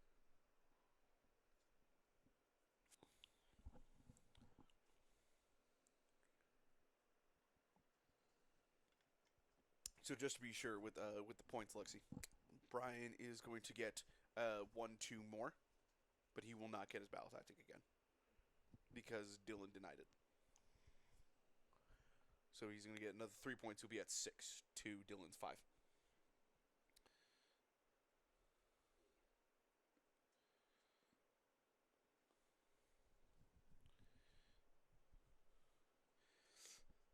Brian with the big brain plane of doing 1 damage with Stomp, which means that Catacurse can't bring back the model for for the Death Riders. Yep. Can only just heal it. Because the Bone Shaper is too far away from the Death Riders unit to also tag it.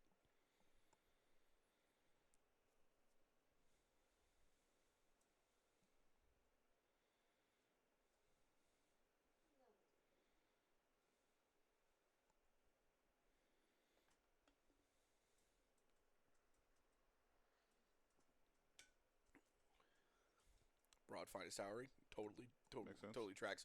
He's in with Kata. Yeah.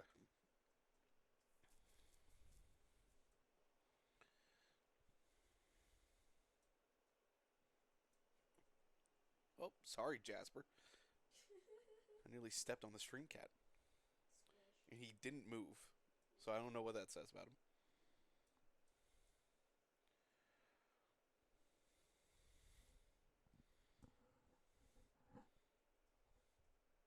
All right, Lexi, would you switch off the tray?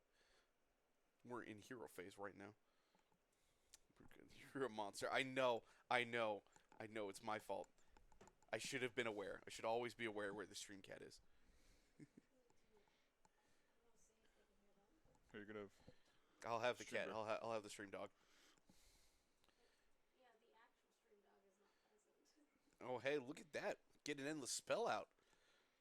The endless spell, where the only relevant part about it is that it reduces the ward by 1. So Broad goes from having a 5-up ward to a 6-up ward. I like reducing words. Reducing wards is pretty good. And removing words is good. Removing wards is also really good. Yeah. And we both know a little bit about that. Yeah.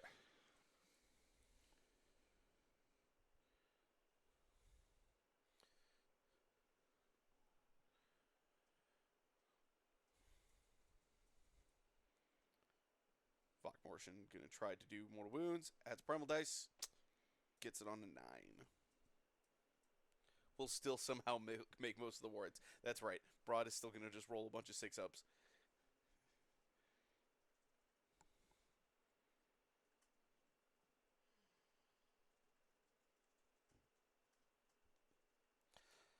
Yes, they are using the GHB rules.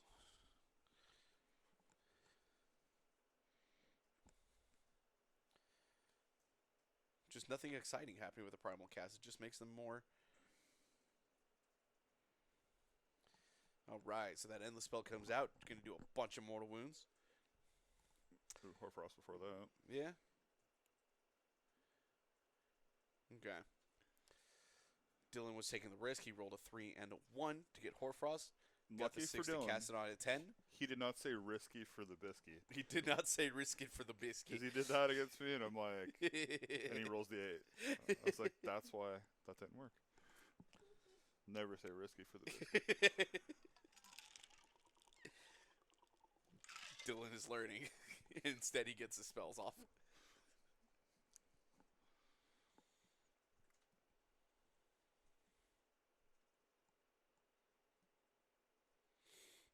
He's going for Exploding hits. power Nadirite weapons, so he explodes on 5s and 6s.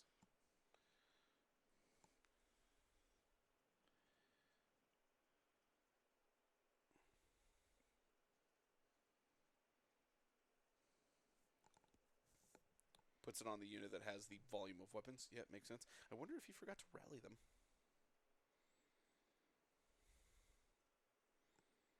Yeah, he did. The Bonereapers? Yeah. He He forgot to rally the Mortec guard. Explode is more attacks, yes.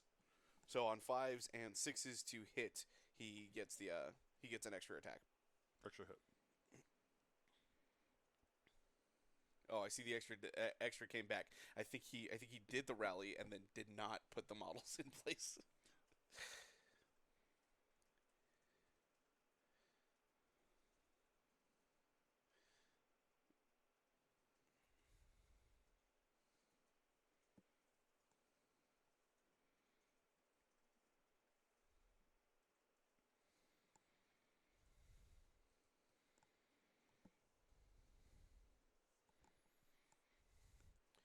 So this is going to be a fun bit for Dylan because he's reducing Broad's ward and then has and the spell right there that just says, "Hey, take a bunch of damage."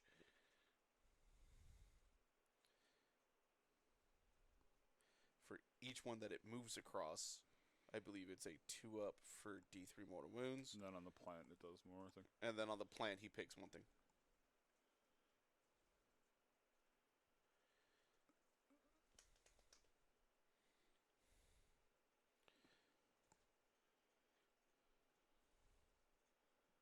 It's kind of hard to garrison terrain, Brian, when you keep picking it up and throwing it. I know. Broad Stomp ensuring that no table is ever going to have garrison terrain again. Because nobody's going to want to be in a terrain that can be picked up.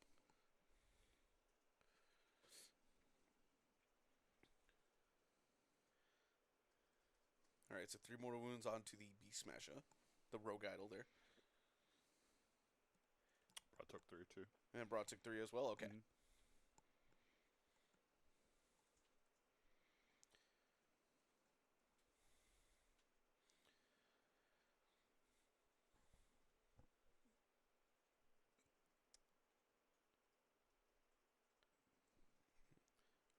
So, Dylan utilizing one of the Ossiarch Bonereapers command abilities, because they had a bunch of special command abilities that they can use as many times as they have command points for, essentially.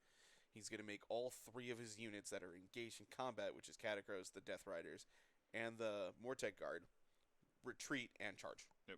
They can retreat and charge. Yeah, and when you're talking about command points for OBR, they have command points for days. They have so many command points. They get more command points the more units they have on the board, and I believe it's at 8 plus that they get like basically an additional 6 command points. Yeah. It's nuts. So he started with 6. He's still going to have 3. 7 plus. Okay. Thank you for the correction, Dylan. Couldn't remember. I just know I'd never really kill it. I never really kill enough to like reduce. Yeah. I think I've had one game where I've actually done one game against OBR where I've actually done like a significant amount of damage and left with like 1 or 2 heroes. Wild.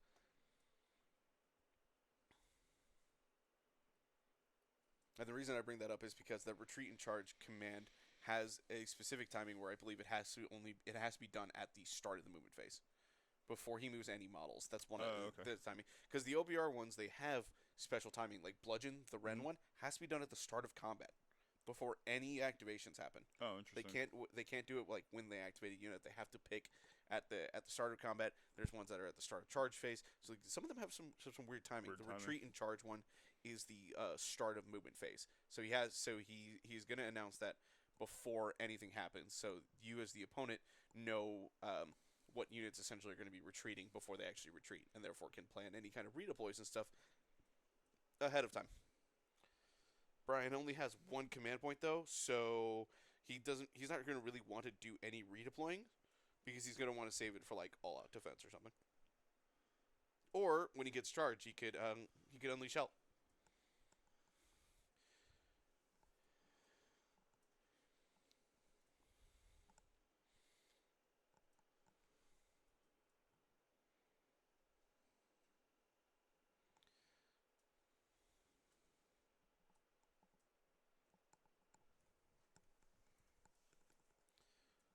The Harvester going to do some shooting.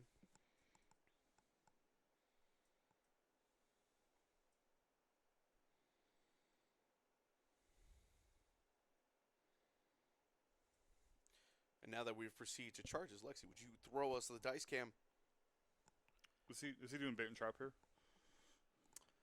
Well, that's Was a good that the question. tactic? Dylan, would you mind shouting us your battle tactic? I think bait and trap makes no sense.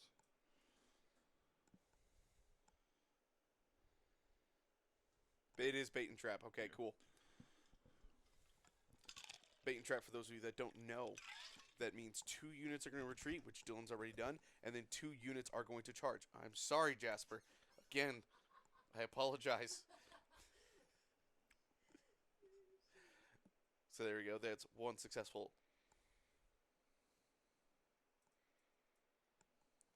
charge. I don't remember if bait and trap says you have to charge with 2 separate units than you retreat with. I don't think it does. It doesn't matter. You just retreat with 2 and then charge with 2. That's what I thought. Okay, yeah. It doesn't matter what. It doesn't is specify. Yeah.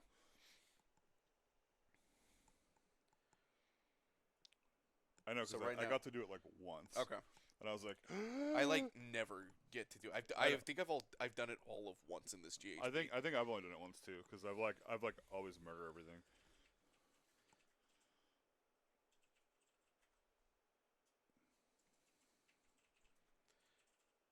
And I believe that is the harvester going in, and it is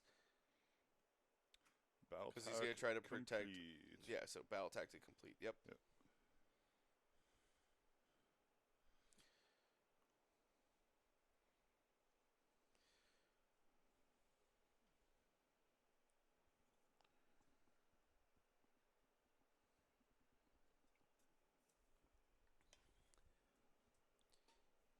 Dylan being able to charge Broad and the Beast Smasher with free reign, not having to worry about Unleash Hell, because the only ones that can throw boulders on Unleash Hell are the Gatebreakers and the Kraken Eaters.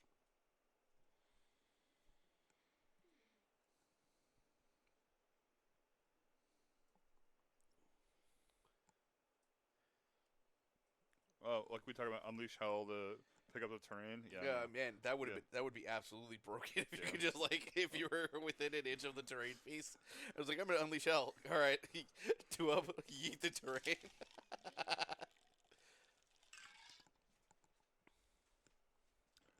Yeah, uncool. All right, I think Dylan's goal this turn is to level one of those Mega Gargants. Yeah. Needs to get rid of that Beast Smasher so he can take that objective. Because even though Brian can't score primaries for them anymore, he can prevent Dylan from doing so. Yeah. Flock Mortion is charging in. Holy crap. Look at that. Dylan setting himself up for that double turn Hand of Dust. Which would be so cool if it wasn't just D6 mortal wounds on the Mega Gargant.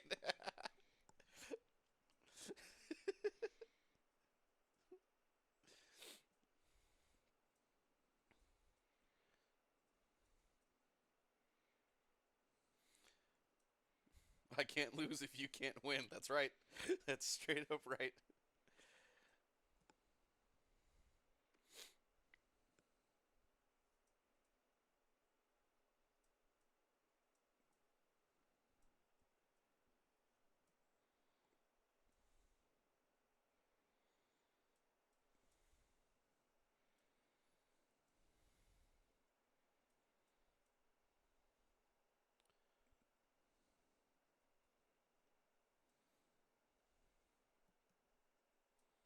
Oof.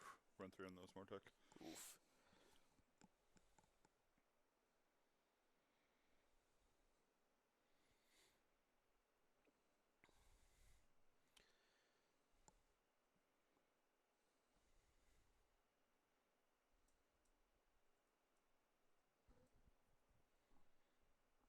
Broad going to be alive because Dylan didn't smooth brain charge Catacross back in, decide to take an objective because primary points work. What did I say step 3 was, Jeff? Stand on circles. Stand on circles. What's Catacross doing for Dylan? Standing on a circle.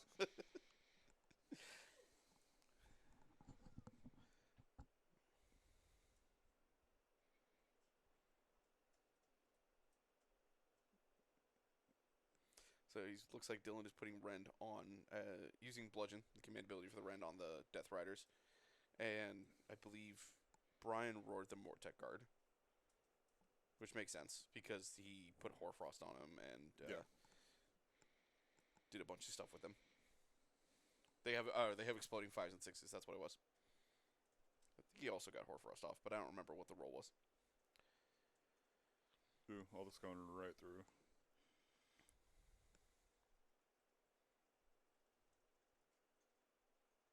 So 14 damage right there. 14 damage right there. Zoom.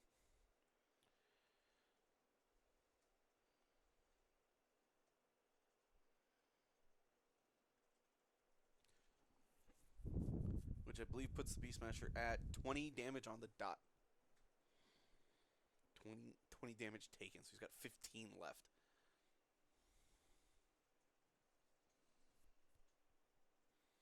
Broad's at 10 taken, and That's the Gatebreaker on the left is at cool 26. tech piece too. What? For him to attack Black Martian, he has to spend a command point. That's Yes. really cool. Yeah. I dig that.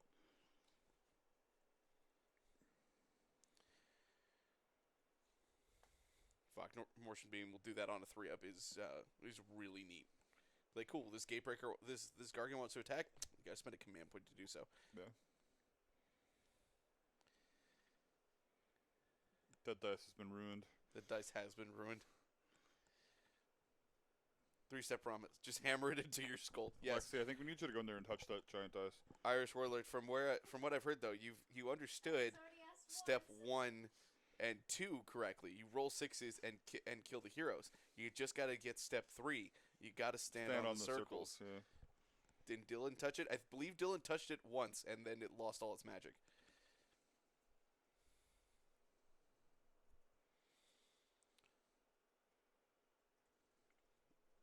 Dylan failing a bunch of ward saves and therefore losing a bunch of horsies.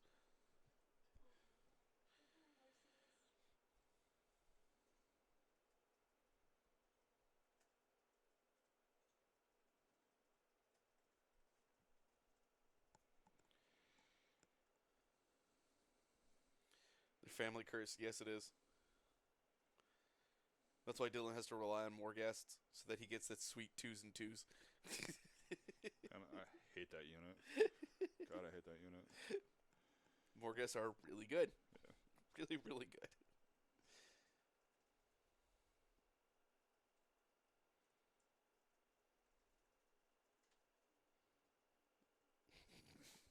Burn again, big burning, and just doing the damage. So. Making sure he leaves 1 damage on that Death Rider so that Catacurse can't just bring back D3 of them. Ooh, failing a 5-inch rerolling charge. Yikes.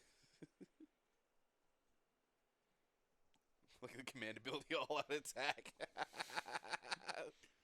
Go, damage. But with Bolt Boys, you can stand on the circle and do the damage. Yep.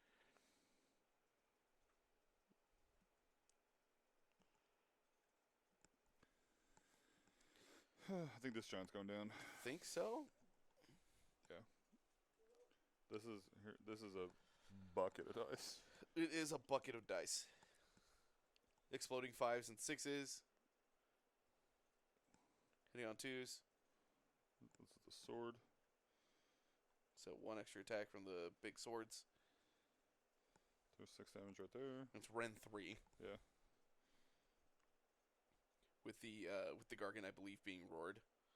He can't save at all. So he can't save, and I believe Mortion did the 3-up, right? Yeah. So he can't even attack. Like Yeah. that's just that's a wombo combo of you cannot attack. Yeah. Like I will say that is some tech that I really, really like. Roaring a monster and then preventing it from attacking with Mortion. Yeah, I kind of agree with you. There's a lot of cool stuff in it. Yeah, there's a lot of layers in strategy. Like I love the command point system as much as I hate it. Yeah. And like I could really enjoy playing the army. I can't get behind that model design. Happy gurning skeletons. I can't get behind that army design.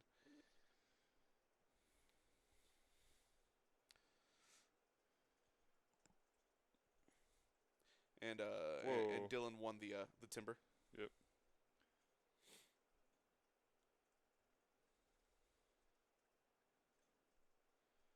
Brian just saves the 2 attacks that go against him. This is the lone Death Rider attacking.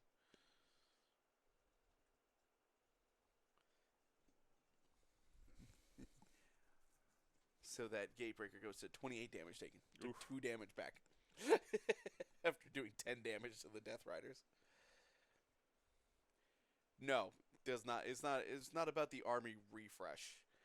It would have to have a completely different army aesthetic. A refresh is not going to change the way that army looks. So what don't you like? It just doesn't. It doesn't grab me. I think it wanted to be this cross between. It wanted to be its own tank on this Roman phalanx style. Yeah. And I don't think it hit that Greco-Roman army style. It did a great job of doing its own version of it, and I just don't like the way that they did it. Yeah, it's a weird Asian influenced Roman Greco style. Yeah. And it works. and like the army's cool, Yeah. but the design, the aesthetic design is not for me. Yeah, I kind of agree. I do think it's mechanically really cool, if not just like really strong and kind of like oppressive against some armies at the moment. Like it does a lot. um, don't paint them bone. Now, I am smiling. people don't paint them well, in my opinion. Don't paint them bone. I do think there have been some really cool non-bone painting schemes. Like, our friend Joel was doing that, like, gold mechanical style. Yeah, that was cool. That was a really neat Yeah, take. with the like the neon green. And Yeah. and the like a Mhm. copper or gold. Yeah.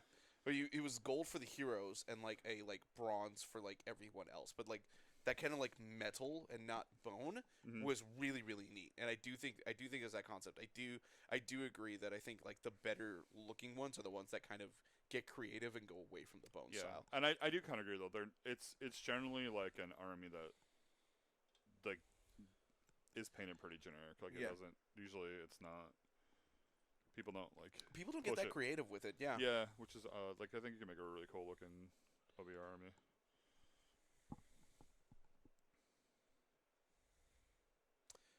So Dylan, So Dylan gets 5 points. yeah. He does lose access to the top right corner, and he does start siphoning away the top left and the middle right, because I don't believe he took he. No, he did take it. Yeah, so he can't contest the middle right or bottom or top right anymore And then like the battle tactic is magical dominance for for Brian. no No, for Dylan. Dylan. Dylan got the priority. Yeah. So magical dominance for OBR. Which is really good when you have a spell that can't be unbound. I know, right? That's cool. First successful spell. Man, like this list is making me like OBR more. This is a neat concept. Yeah, that's cool. I like this.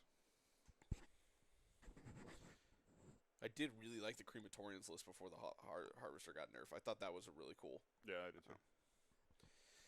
Well, they have a command trait, Irish Warlord. The command trait on the Oss Effector, or on it, the command trait on his general is Dark that Acolyte, I he think it's called? can't. Yeah, Dark Acolyte. He cannot. The first spell that he successfully casts cannot be unbound.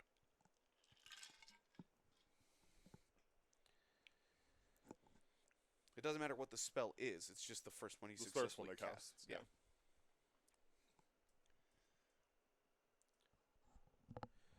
And with Catacross not engaged, he can use his command ability again. Are these on the spells predatory? Should they be moving?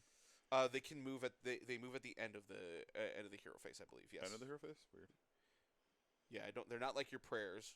Yeah, I'm Your used to invocations. moving everything at the top. Yeah. No. I'm gonna have to get used to this magic stuff when I start playing the slaves list. Yeah, it's true. You're gonna have to. You cast 2 dice Yeah. to get your effects to go off in the hero phase, not 1. Well, 3 dice. Oh, yeah, that's true. It's We three are dice. we are 3 drawing dice. on the power for sure. You really decide to make the jump. You're like, no. I 1 dice or 3 dice. We don't go in between. Yeah, no 2 die casts.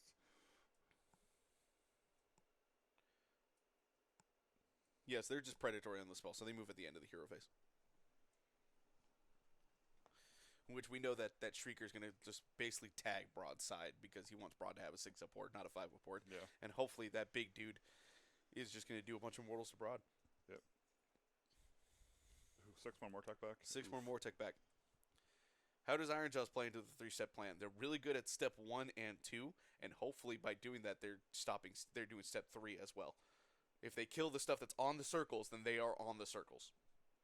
Yeah, the big thing is the other big rule I like is you can't take objectives if you're dead. That's true. That is the other philosophy that does play into the 3-step plan is Yeah. you can't contest objectives if you're dead. Yep.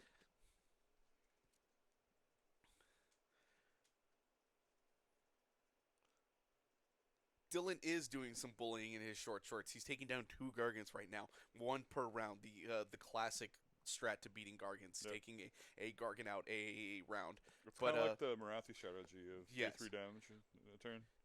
Yes. Yeah. The bigger thing is that Dylan has denied 2 battle tactics. Which is huge, yeah. That's the huge part right now. Brian's standing on circles well, but he's not doing the battle tactics, and Yeah. that's probably going to be the key part in the game if he does end up losing.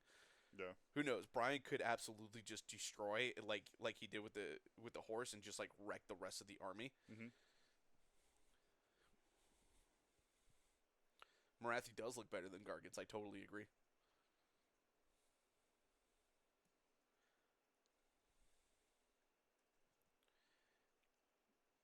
I think the second one's D6. I believe the second one is D6.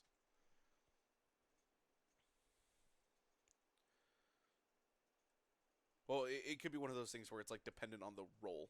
Mm. Like Oh, 2 yeah, I to think- 5 is yeah, I think D3 you're right. and Yeah, and yeah. a 6 is D6. So I think it's the 2 to 5 is D3.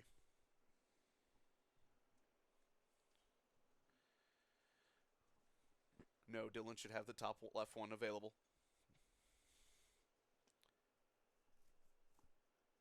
Yeah, Yeah, I like this. Dylan figuring out what he could. Yeah, you It's- got to have something to mark the it needs- objectives. It's a hard thing about it. If you have a way to mark the objectives, like those dry erase tokens that you gave me, phenomenal for doing Yeah. things with it. Just put one token per player on each one, and then erase something every time you do it. Yeah. Like I would mark 2 X's for me. I would just erase an X every turn. As soon as it was gone, I took the token. Then I knew I couldn't contest it anymore. But if I didn't have something like that, this battle plan would be super hard to keep track Yeah. of. Yeah, for sure.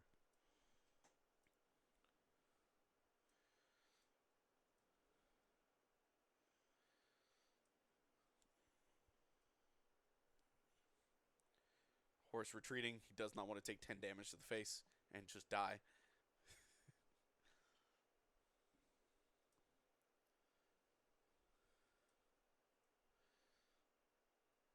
Dylan going for the spread onto the objectives tactic.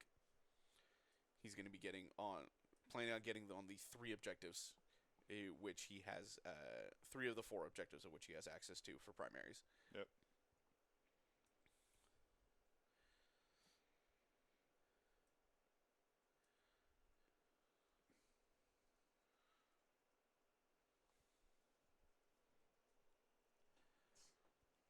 So his round.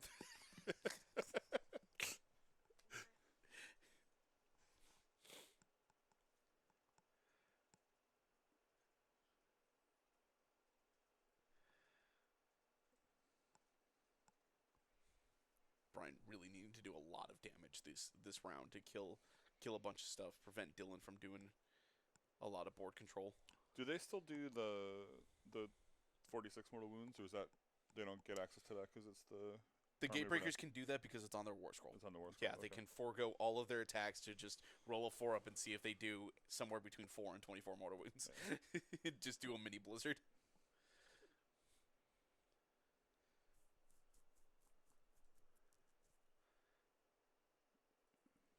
So like Catacross charts that Gatebreaker, and Brian might seriously consider consider just doing a 4 up for those mortal wounds. Yeah, the way I killed Catacross was mortal wounds from the Skull Crushers. Yeah, like Blizzard is the way that I go after it with this GHB, and I was legitimately like the reason I almost won the game in Houston, and I ended up losing by 1 point because I didn't kill Catacross. I think I left him on 3 wounds left because he made like just enough wards, something like that. It was a really close game, the closest game I've ever had against Null Myriad.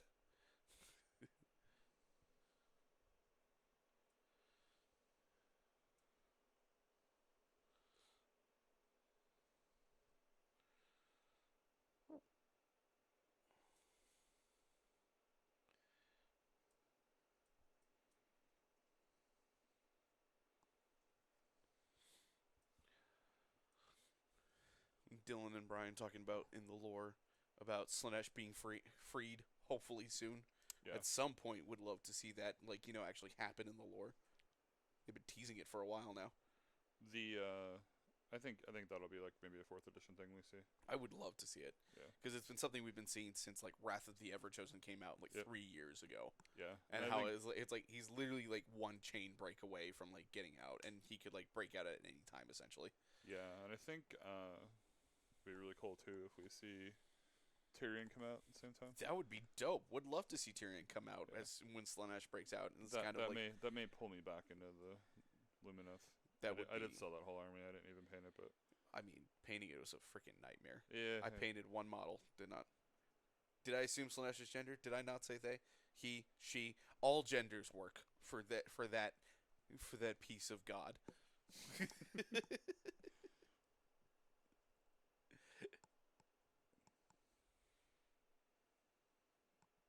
But that would just be a really cool storyline to pull. That, and I want to see more of that Korgus Cole storyline because I heard It is. Ascension to Demon Princehood. Yeah, that was really cool.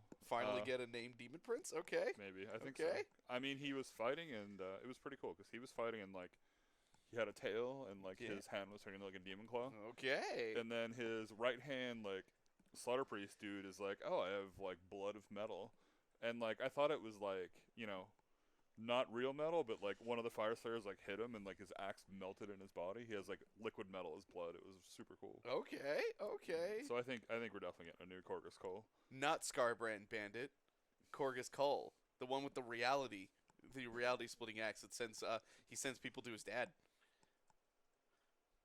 He cuts him and then sends him to his dad for help. Yeah, they get sucked. Oh into man, the I'm sorry I wormhole. made you bleed. Go see my dad. He'll fix that up for you. His dad is Corn.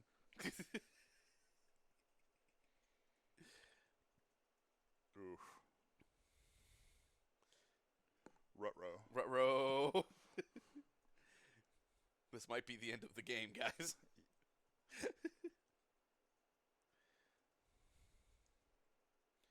Because I see we got Vok Morshin in there against him too. Now we got Catacross in on the other. We got Catacross on the Gatebreaker. We got Vok Morshin and the Mortek Guard in on the in on Broad. Like, Yorks. Yeah, I hope it's not disappointing either. Cole been one for a long time, and I saw someone point out like the Ionis Mm-hmm. is the hero from the first edition starter box, the Stormcast Yeah. hero, and Korgus Cole was the hero from that box too, Yeah. for the Corn side. Well, I mean, Korgus So- Cole, like he's the leader of the Bloodbound, and Yeah. he's kind of lame. Like Well, hopefully not lame for much longer. I hope not. Like I just don't. I mean, he's not lame. The model, I'm not a huge fan of the model. The model needs a refresh. It's Yeah. definitely shown its age with some of the other stuff that has come out. Yeah. But if we saw the hero from it would make sense if Ionis got an update that Korgus would get an update, and the story seems to be hinting at a little bit more than what his like physical model kind of shows going on with him. Yeah. I'm still hopefully in favor. Hopefully one day Valkia getting a new update. I really like her lore as far as Corn she goes. is super cool. If she gets an like in- update, that's probably going to be like what makes me finally get into Corn, because I like Corn is awesome. Corn's a blast to play. I have a corner of me on the shelf right now. You really do. It's like I've tempting had to a just like lot spin that of up for a fun. little bit. I've had a lot of fun with that army. It's really cool. With LVO coming on the horizon, I'll probably still do stick with the Seraphon just because like You're not gonna jump in on the slaves with everybody else. no, mostly should. because I'm not gonna get to be able to field the list that I'd want to field. Gotcha. Even Jill's jumping on the bandwagon. Also hard when I'd want to play Archeon as well, and Archeon is just not going to travel well. Yeah, It's no, not it's at not. all. Brian getting an unholy double would be amazing. Yeah. Would love to see it. But yeah, Valkia getting a new model would probably be like, all right, cool. I'll start building like a mortal army for Corn, because I think that would be really cool. Yeah. That's the thing too. I've been like, tempted multiple times of getting her regular model just to paint and have. Well, for all the for the way I played that list for the longest time, like there is still so much in that book I would try to play.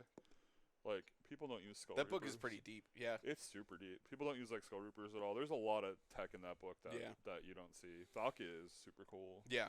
I like her a lot. Her There's War Scroll was a great glow up from what Yeah. it used to be. Like, you've seen the couple lists that I played. I put Valkia and like Korgus in like every list that I Yeah. had for Mortals, because like just super freaking cool rules. Oh, jeez. Oh, it looks like we got our new giant dice. New giant dice. Bigger one. Azri, you've missed it. He has thrown he threw the Bone Tithe Nexus at Catacross. Ooh, one Oof. Gatebreaker down though.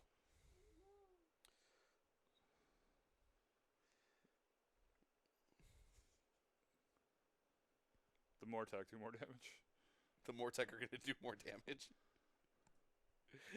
The Mortek are going to do the most damage.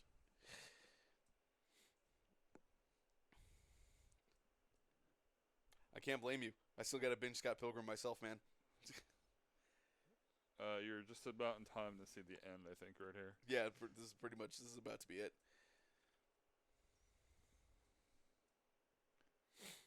I don't know why Brian has big tried rolling brain. Brian's contemplating the worst thing you can ever do in Age of Sigmar. Splitting attacks? Splitting attacks. Oh no, Brian, don't do it. Kill one thing super dead. Let's see, Baylor Corvette. Brian did that for like the first turn. He rolled real hot that first turn, and then like each turn he's rolled a little worse, and Dylan has started rolling better each as the game goes on.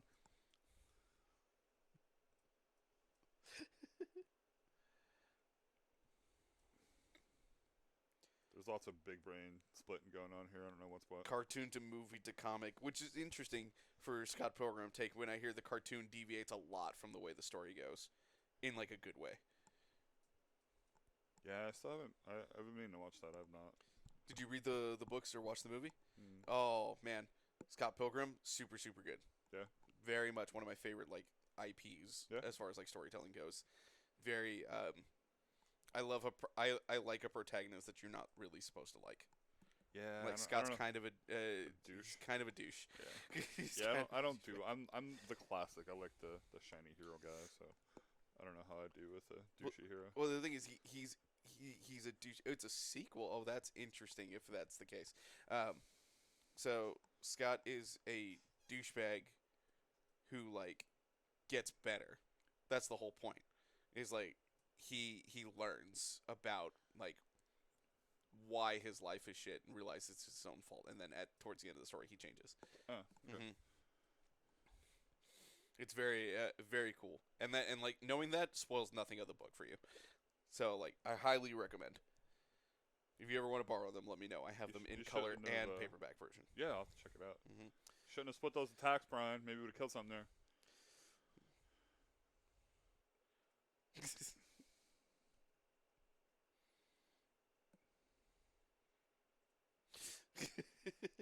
Brian and Dylan lamenting that they're bad dice rolls, saying that they only pick armies that hit and wound on 2s for a reason. That's why I use Scarbrand. I don't need to hit on anything. Yeah, it's true. Scarbrand just rolls to see how many. Yeah. It's like, hey, take 8. Do you want 8 or 16? Let's find out. Every once in a while, we do the Kaji 16. Take 16 more wins. So poor Dylan, when we played, I rolled that 6 3 times. It's 3 times? 3 times. Damn. It was bad. Your luck. Yeah. Well, like, I didn't get it all with Slimebo. I didn't get it once, so. I do not know what this 8 is. See, I'm the opposite, where I always just see it do 8 mortal wounds. I just saw it do 8 mortal wounds multiple times. Usually with like 2 or 3 dice at a time, but that was the old book, but they can't do that anymore. That was fun.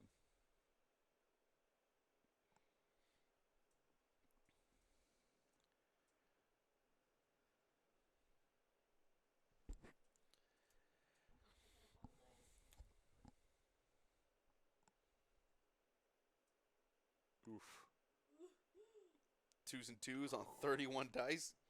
Exploding 5s and 6s, I believe.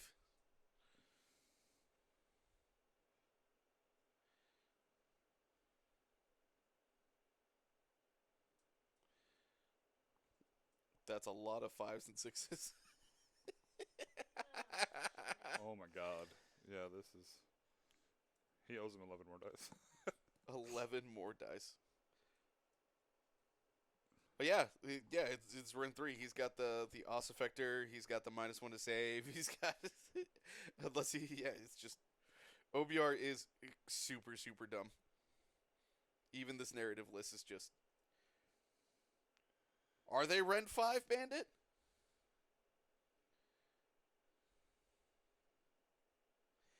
It's like it's minimum Rent 1, and they get like the additional Rent from the command ability from the Os Effector and the minus to save on the Gargant.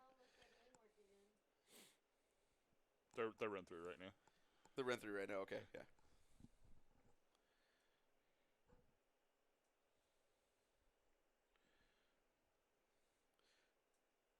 Brian, I don't know why I'm rolling dice. Last turn with the Harvester. Okay.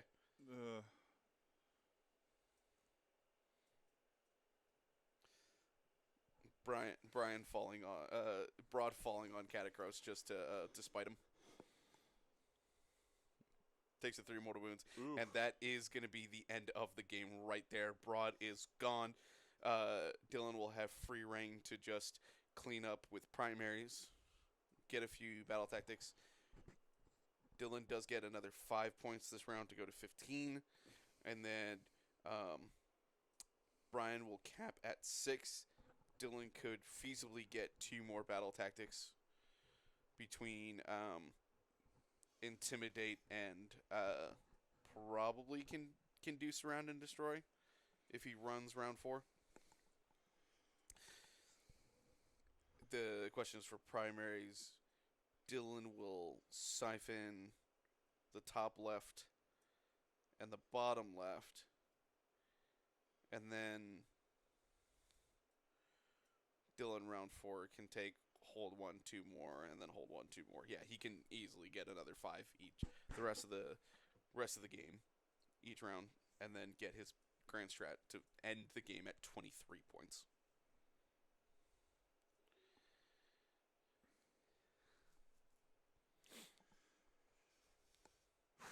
Pretty quick. That was a pretty quick game.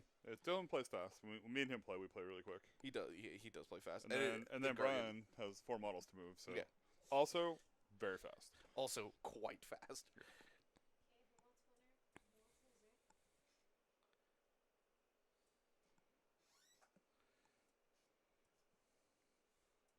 Just some quick game, which not bad for a holiday week game. Yeah. Yeah. Not bad at all. We got Thanksgiving on Thursday. Yeah. So we're gonna take a super quick break here, like a minute or 2, and we'll have Brian come in here first. Yeah. And I'll talk to him, and then then I can talk to Dylan. You can check. Fantastic. Lexi, will you put our break screen on, please?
Alrighty.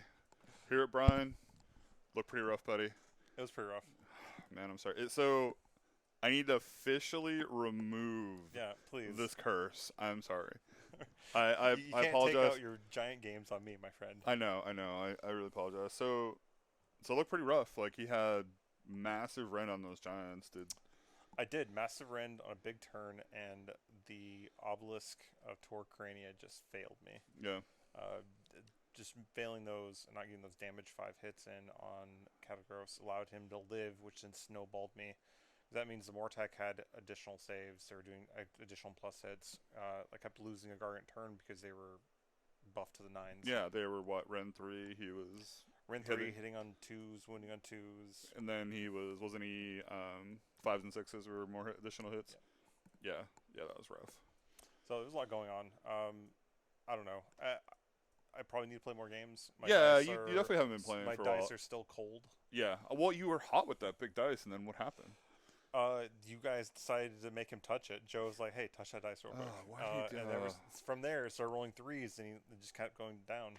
Uncool. Joe, I don't know if you can hear me, but like that's not cool. We're for for the Austin boys here, Joe. What are you doing? Joe just wants so Joe's been having like a bad run of it lately. And he just wants other people to like I understand. Be miserable with him. It's fair. I mean, the big dice is intimidating. I pulled up the bigger dice. Yeah. Things are going really well for me, dice wise, for like the first 2 turns, and they just kind of. I flew 2 closest on. I rolled like 4 6s on the big dice. Yeah. And then just kind of turned around. So talk to me about like Gargants in general. I mean, you've been the long time. Playing Gargant player, and now we got this new Broad Stomp thing. How do you like it better? Or do you not like it better? I like Broad Stomp because it gives additional options. Yeah.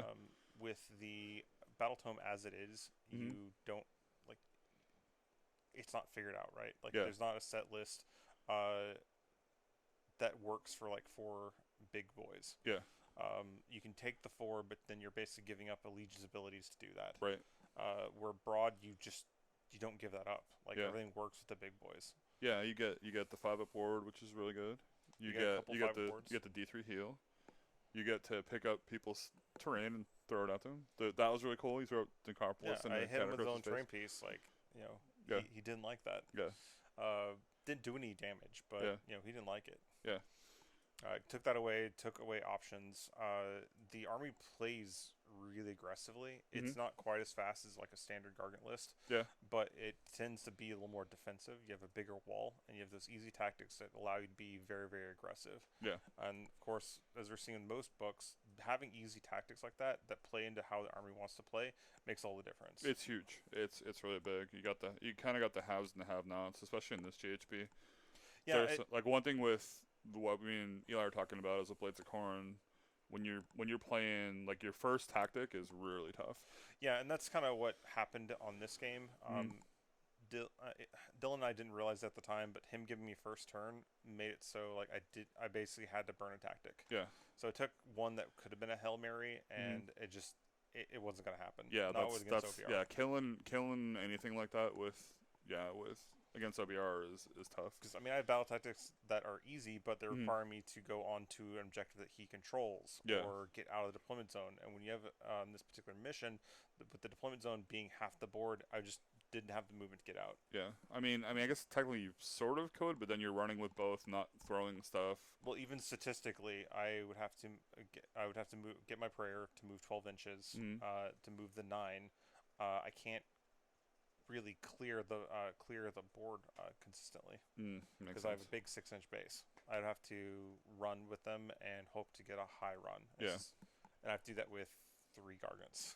Yeah, that's rough. Because like with Korn, the way I gotta set it up, it's gotta be the Claws of Karanak, and they do their 6-inch move, and then they run, and then they get it, and then I gotta move something else up really quick. Yeah, I just don't think it's worth it.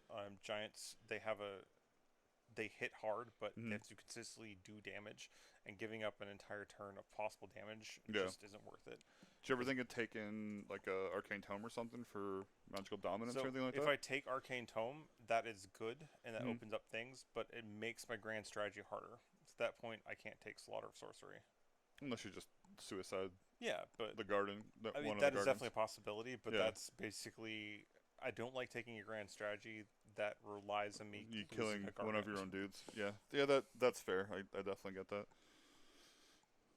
But we appreciate having you on. Absolutely. What are you thinking for what's next for Brian and Gargant? Are you still Gargants? You going back to Big Wall? Gargants are fun. I still want to play with them. I think there's a lot of play in Broad, assuming they keep it. But I've been for a while going back to roots with Big Wall. So I think the new Iron Jaw stuff makes them very interesting. But I'm really, really interested in looking at seeing more of a Cruel Boys Big Wall. That'd be really cool. With the new Monster Hunter Warcry band, that opens up a lot of cool stuff. They hit very, very hard and do an incredible amount of mortal wounds while being able to shut down monsters. Do you have like a list in mind that you've been like shopping up, or? I do. Yeah. I have a list I'm looking at. It has all the standard heroes, a couple Gutrippas and Hobgrots for a battle line. You got the stair guy. Got the stair guy. You can't leave home without him. You take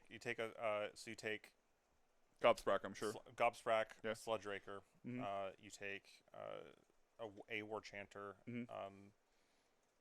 the Wargog himself, the Stair Boy, and then you take a couple battle lines.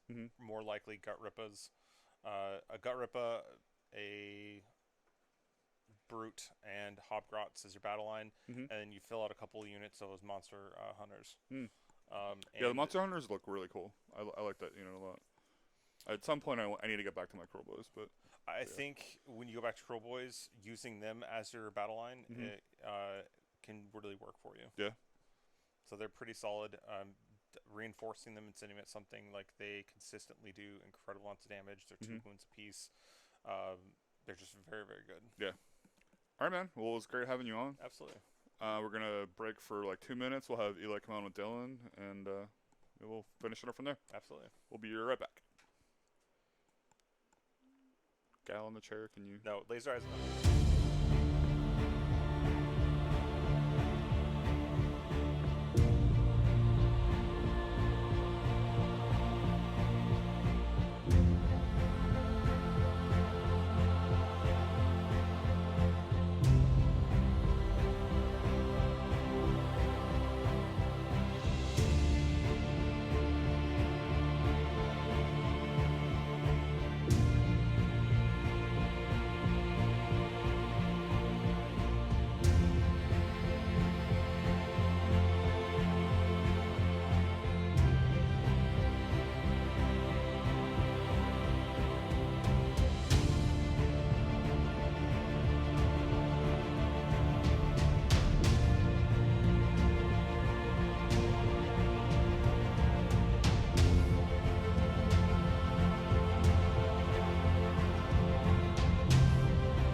Hello, everybody. We are back, and this time I have with me the most narrative of players, who plays a narrative as tall as he is, that's to say, not very.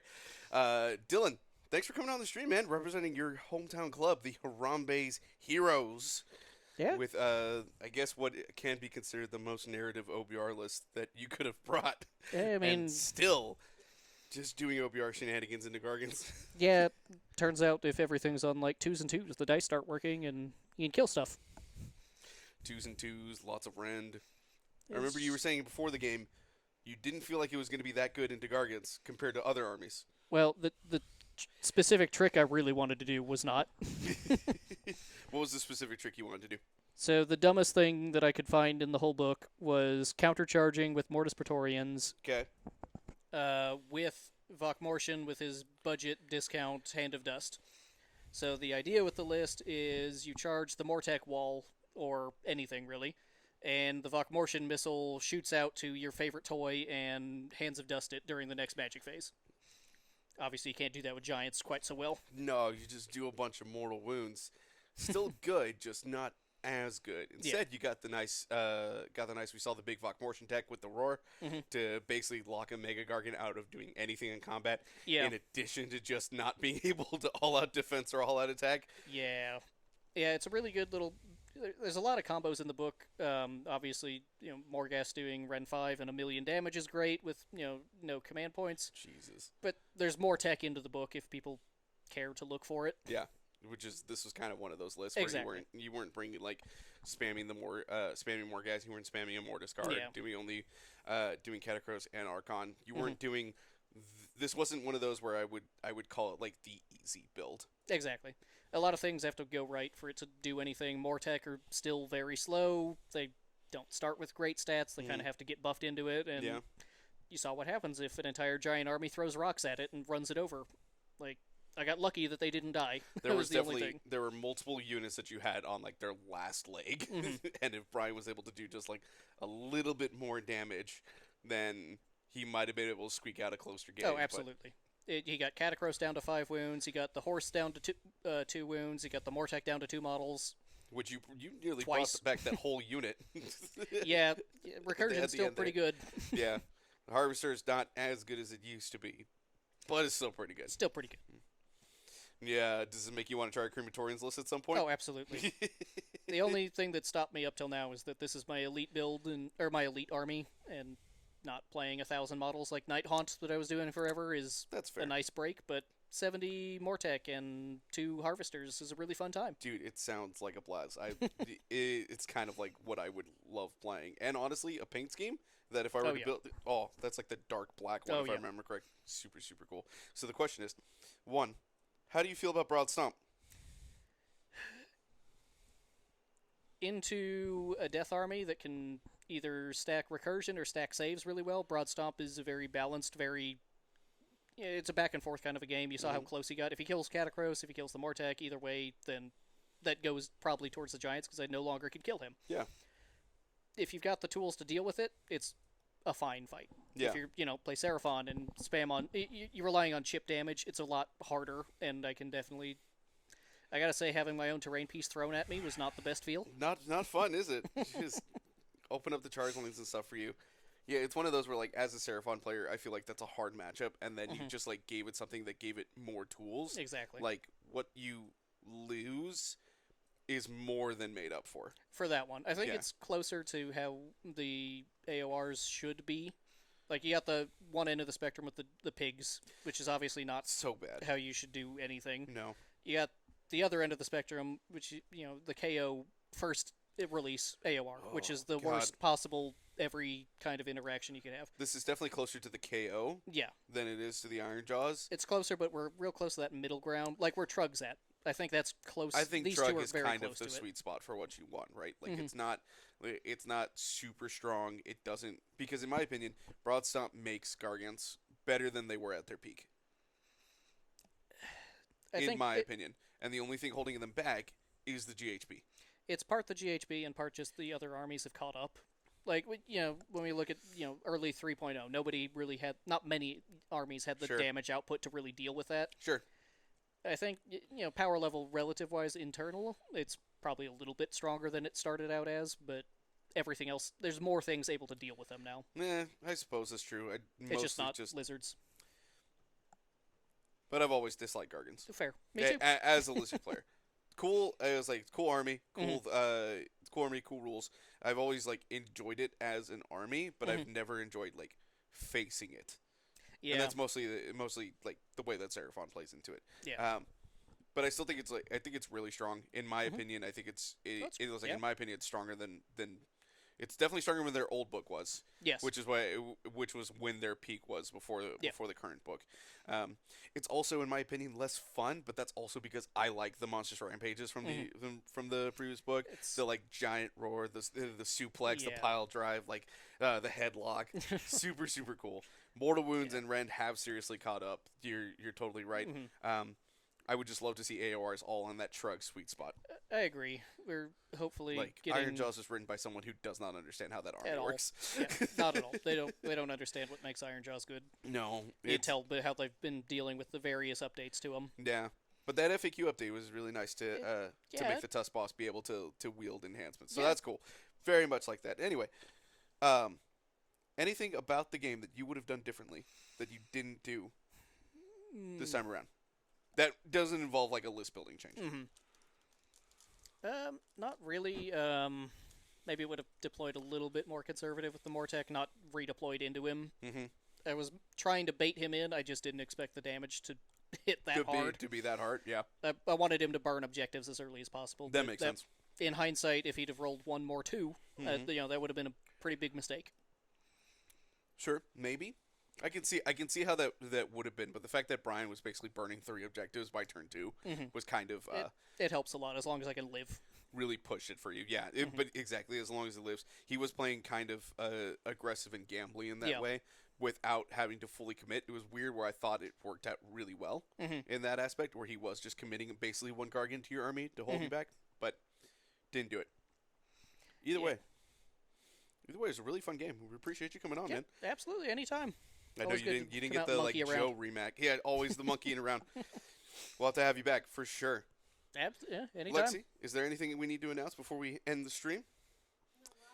We're off next week. We'll be back in 2 weeks with the game. What that game will be, keep an eye on our Twitter at TheWeirdCast for that. Oh, it's going to be prep for Everwinter, which means we'll probably have Spencer on and somebody else. So that's going to be a blast. If you liked what we were doing here, we'd appreciate it if you follow us here on Twitch. If you follow us on Twitter at TheWeirdCast, you get to see Joe misspell something pretty much every tweet that he does. But you'll also be able to keep track of when we're doing things. So you can follow me at 16ER Ramos. I don't believe Dylan has a Twitter, otherwise I would promote it. You can pretty much just follow Dylan anywhere here at the local tournaments. He's usually just playing OBR or something else. And you can subscribe to our YouTube channel, also youtube.com/TheWeirdCast, so you can see all our games. If you haven't seen our previous games, please do so. It's a lot of fun. We did that Halloween episode. That was a total blast to cast and play. Otherwise, if you're American, happy Thanksgiving in 2 days. And we'll see you guys in 2 weeks. See ya.